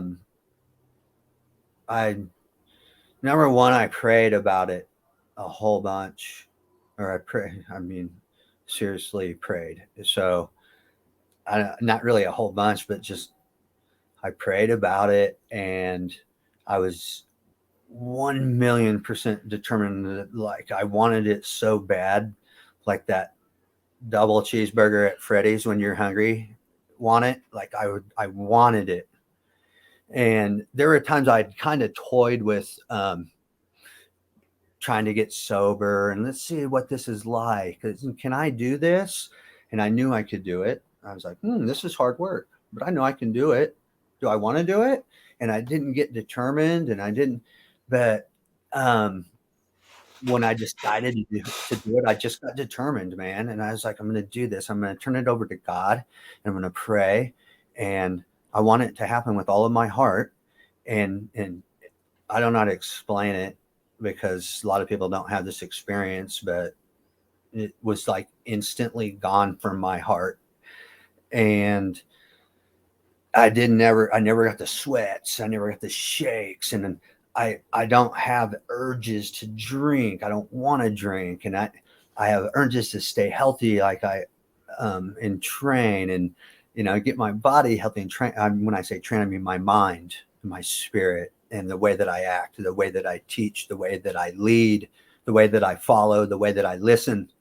And so it was incredible, man. It was like a miracle. And the way that my prayer was answered and the way my sobriety happened. And at that same time, as another problem came on in my life that I kind of spoke about earlier, that was a pretty big problem. And it was like serious problem. Like most people will have a heart attack over it. You might lose your house. Okay. And I didn't, because I was sober, and I stayed sober, and I prayed about it, and I did the right things and took the right steps, and I took it as an opportunity. I'm like, man, I get to fight the world champ week into my sobriety. This is awesome. I haven't even had these other 9 fights yet, and he just gave me a shot at the belt, man. That's awesome. I'm gonna embrace it now and take it. And I went with that feeling, and I don't care how you got sober. I don't care if it was with yourself. I don't care if it was because of God. I don't care if it was because of Alcoholics Anonymous. However you did it, however you're doing it, you're a miracle, and keep doing it. But that's how I did it. And I wanted to do it. And so it's kind of, I guess, hard but simple to explain. And I don't expect everybody to have that experience. And then it's not like I've had a lot of experiences in my life where that happened. I mean, I feel like I do know that there's 3 answers to prayer. There's yes, there's no, and there's wait. And the answer to that one was yes. And it was like it rang my doorbell the second I prayed it. And so I'm, my mind, my body, my life, everything got healthier. I was weighing like in the 60s. It kind of sucked. I mean, I still probably looked pretty good shape for someone my age, but I started using my sauna and steam every single day because I could. And I have a steam room and a sauna and a cold plunge. And it just melted the fat off of me. And next, a few months later, I'm like, what the heck? I have a 6-pack again. I didn't expect to see that. And,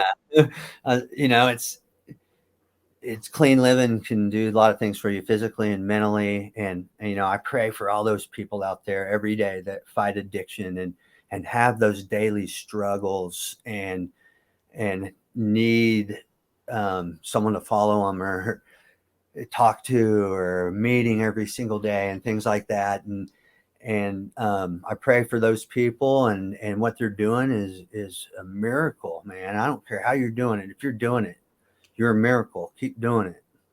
Yeah. And Sorry, I didn't mean to interrupt you. Yeah.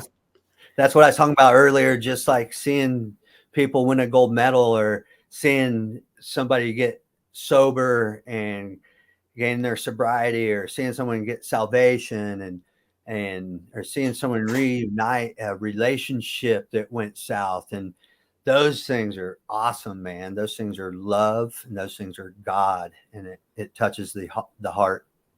Yeah. I remember when I decided to quit drinking, it took me a few weeks to actually quit, but I got up and I had I used to wake up at like 6 a.m. and anxiety would just flood my stomach, not remembering what I did the night before.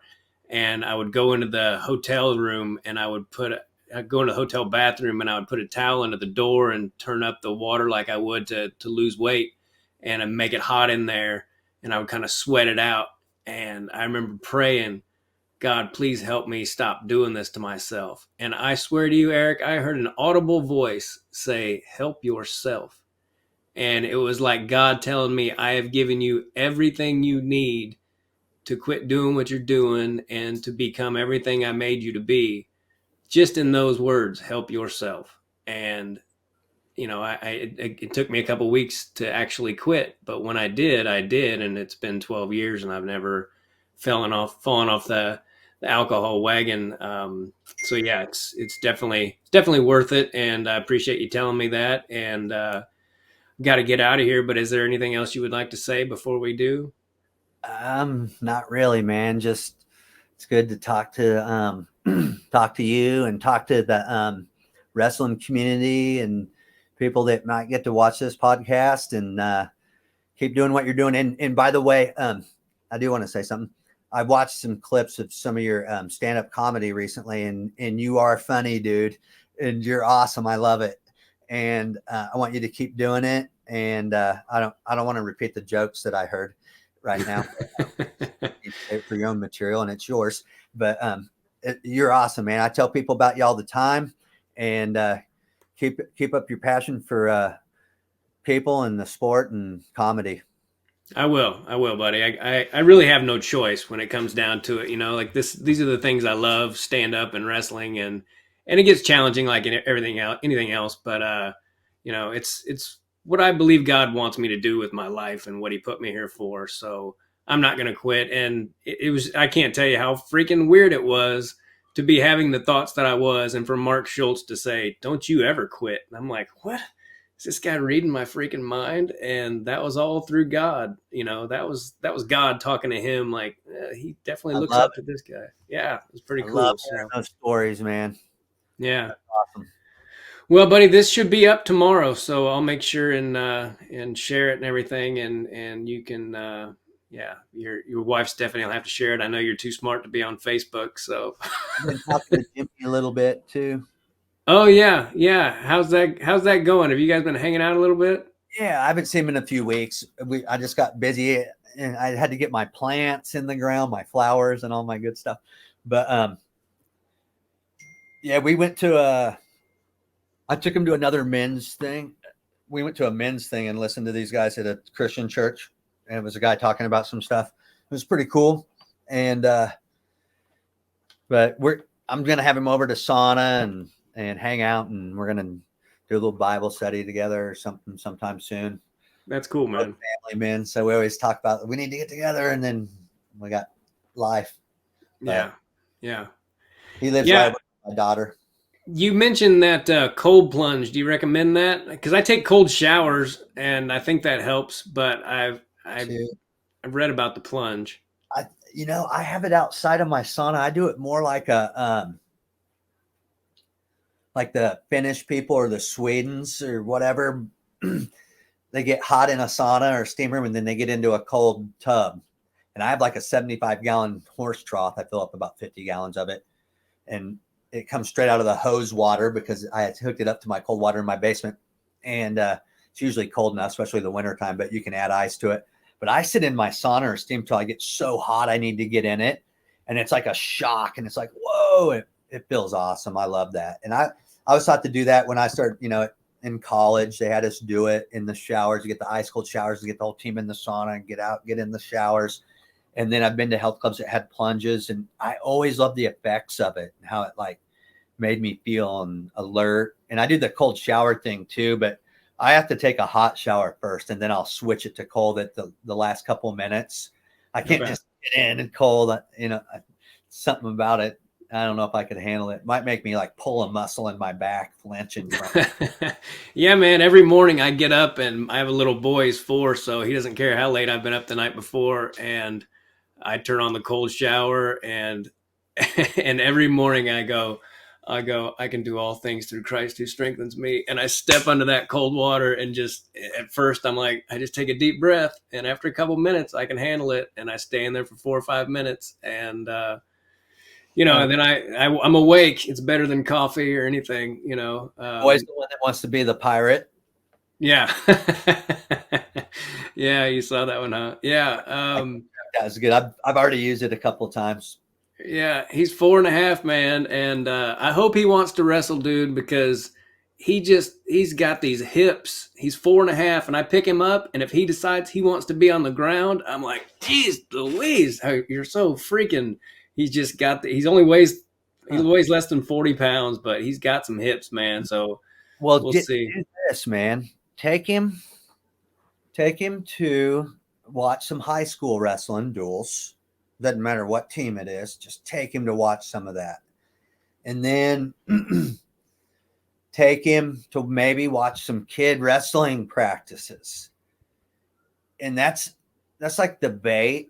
Those two things, you take a kid to that and they light up, and and then you have the question like, oh, do you think you might want to try that? Especially after they watch the kid practice.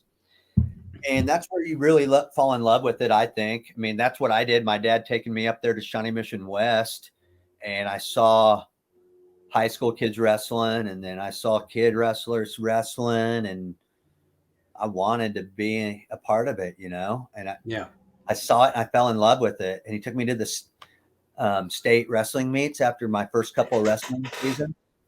And I saw the high school state wrestling meet, and I saw people become state champs. And I was like, there's where that vision was born. And I was like, man, I want to be that. I want to be a state champ. And it instantly stamped it in my bucket list. And, that's how all those wrestling dreams for me were born. I don't know how it was for you. I mean, I don't know if I don't remember. Did Jimmy start wrestling before you got on the mat, or did you both start at the same time? It was the same year. I was 7 and he was 9, I believe. And I was kind of, I was younger than him. So the kids he was wrestling had a few years of experience, but we were both pretty good out of the gate, and being, pretty close in size, we started wrestling. And I remember we went to Shawnee Mission West too, and we couldn't find the wrestling room. And I remember part of me thinking, like, if we don't find it, I don't have to do this. But then we did find it, and we both took to it pretty quickly. So what's crazy about one of the things I should have said earlier when you were talking about wrestling and how hard it was or whatever. I told this to someone the other day. I told my wife, I think we were talking about something. Somehow I ended up telling her this, but I said, man, you know what?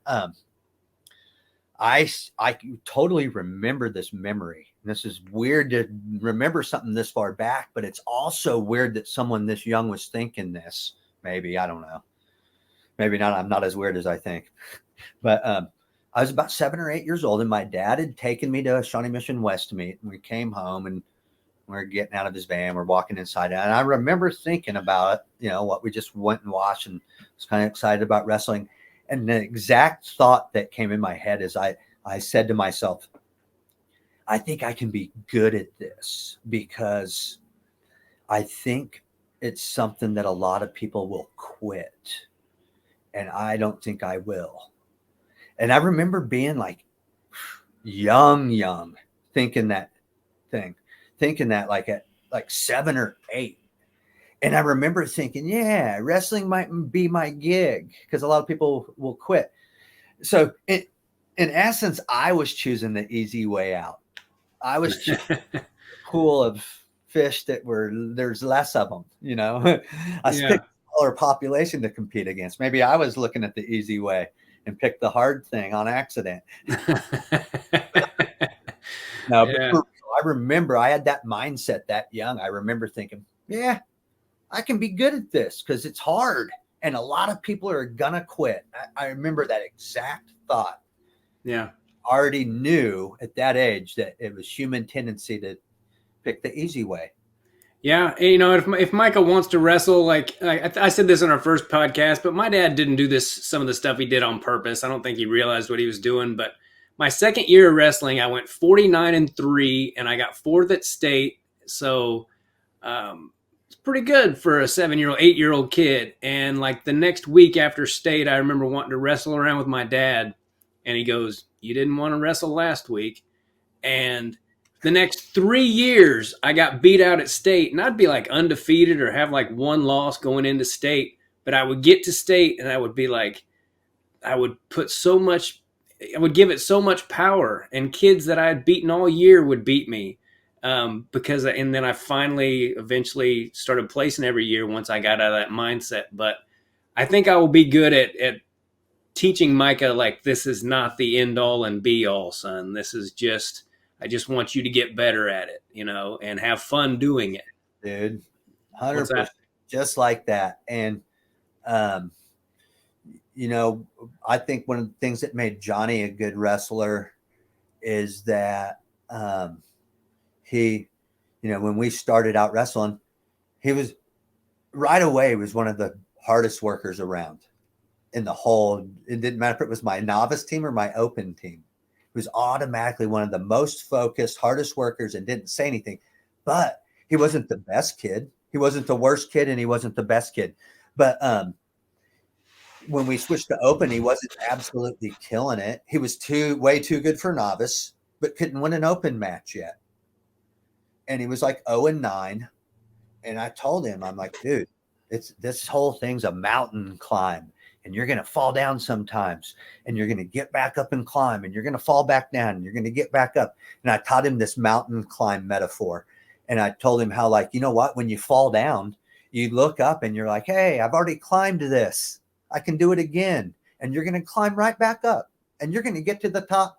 And someday you're going to fall all the way back to the bottom, and you're going to look up and be like, whoa, I've already climbed this.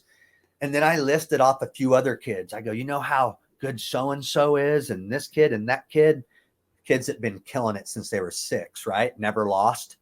I told him, I said, when they lose the first time, they fall down and look up and they think, whoa, I didn't realize it was that hard to climb. I'm burned out. That's what burnout is. You see how high the cliff is. And so every time he fell, he climbed. And it was a gradual climb till he like placed at state. He beat that guy, he made it to state. And then he beat that guy at state, the defending champ. And then he lost the next 3 matches and got 6th. Then the next year he won kid state. You know, I mean, like the way it stepped up like that, and the journey, how I explained it at the beginning, it was written by God.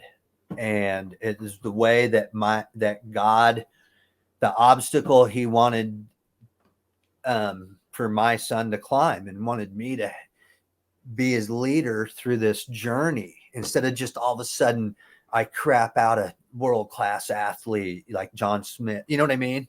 Like the Smith family having 8 All-Americans, you know what I mean? Or the Carr family, you know? And when Nate Carr, by the time before he was even in college, he had 2 brothers that one had already made a world team. I think both of them had made world teams. One of them made a senior world or an Olympic team. Jimmy Carr made it 16.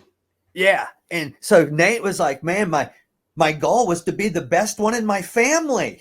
And I would cover all the stones, you know, and that's kind of cool. But the way that Johnny's career was approached like that, number one, we took it slow. Number two, he looked at it the way it really was.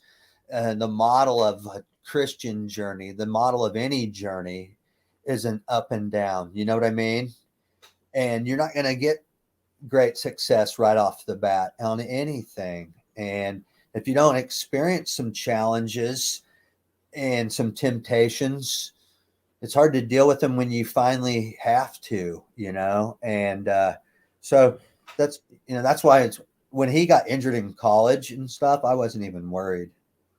He's not 100% back from that journey. He's not back to the top of the mountain. I'm not even worried about it because I know wherever the path leads it's fine.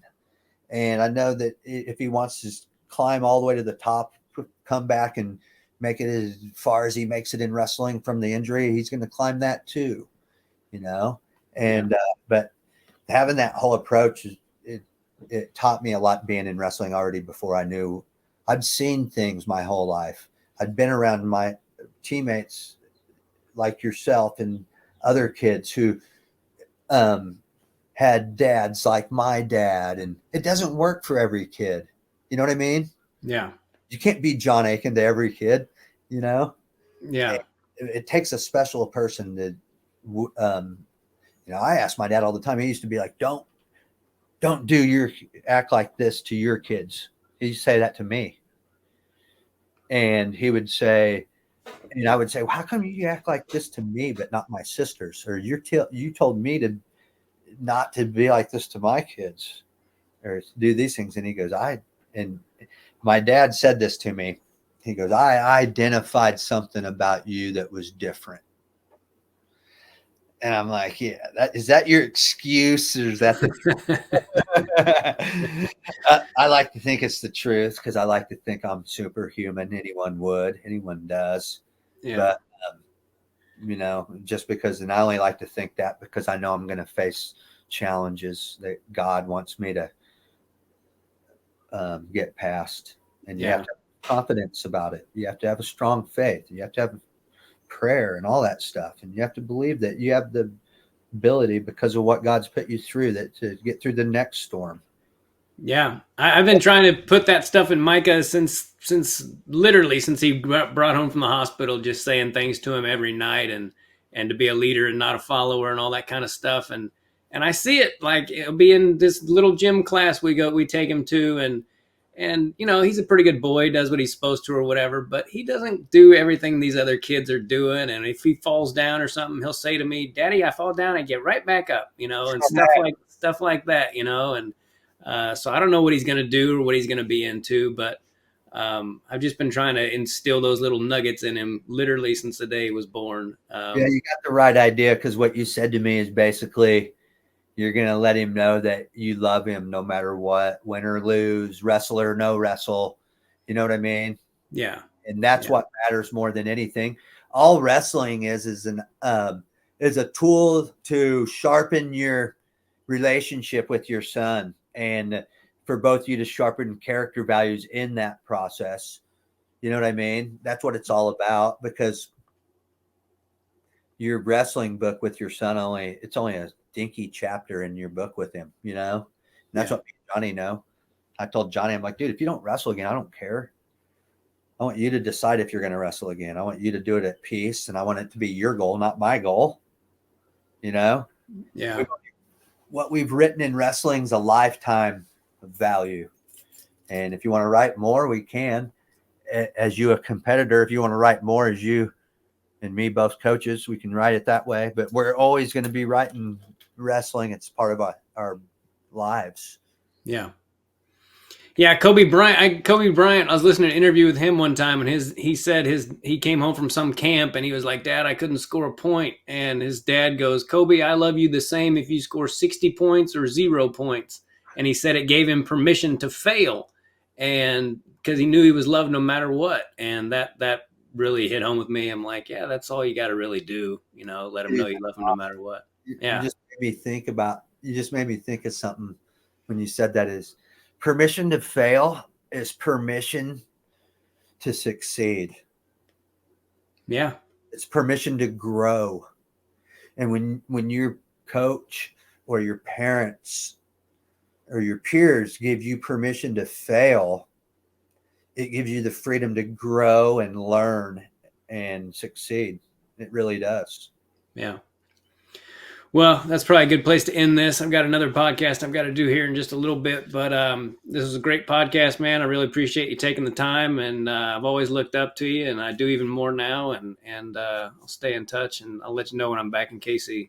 Yeah, man. Thanks for having me on the podcast. And in either way, I mean, it'd be awesome just talking to you on the phone, dude. And you're like a brother to me. You go all the way back to my youth. I love you, and I'm proud of you for your sobriety and your faith and everything that you're doing. Keep it up, man. Thanks, buddy. I love you too. I appreciate you, and I'll talk to you soon. All right. See ya. All right. Bye-bye.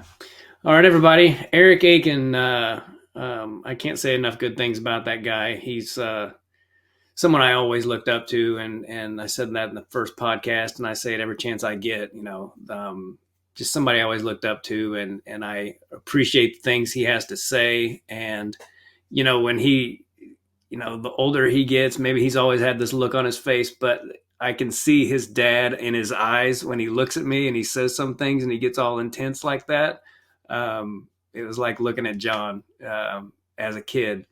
So yeah, it was very cool to talk to him, and I appreciate you guys tuning in. I know it was a long podcast, but I think it was all very enjoyable. And so yeah, as always, going to Making It Happen, MACAN help out little Bo Macon and his family. And I believe that's it. God bless all of you. Thanks for tuning in. And if you're anywhere near Gilbert, Arizona, I will be at JP's Comedy Club this Friday and Saturday. That's June 16 and 17. I believe there's 4 shows.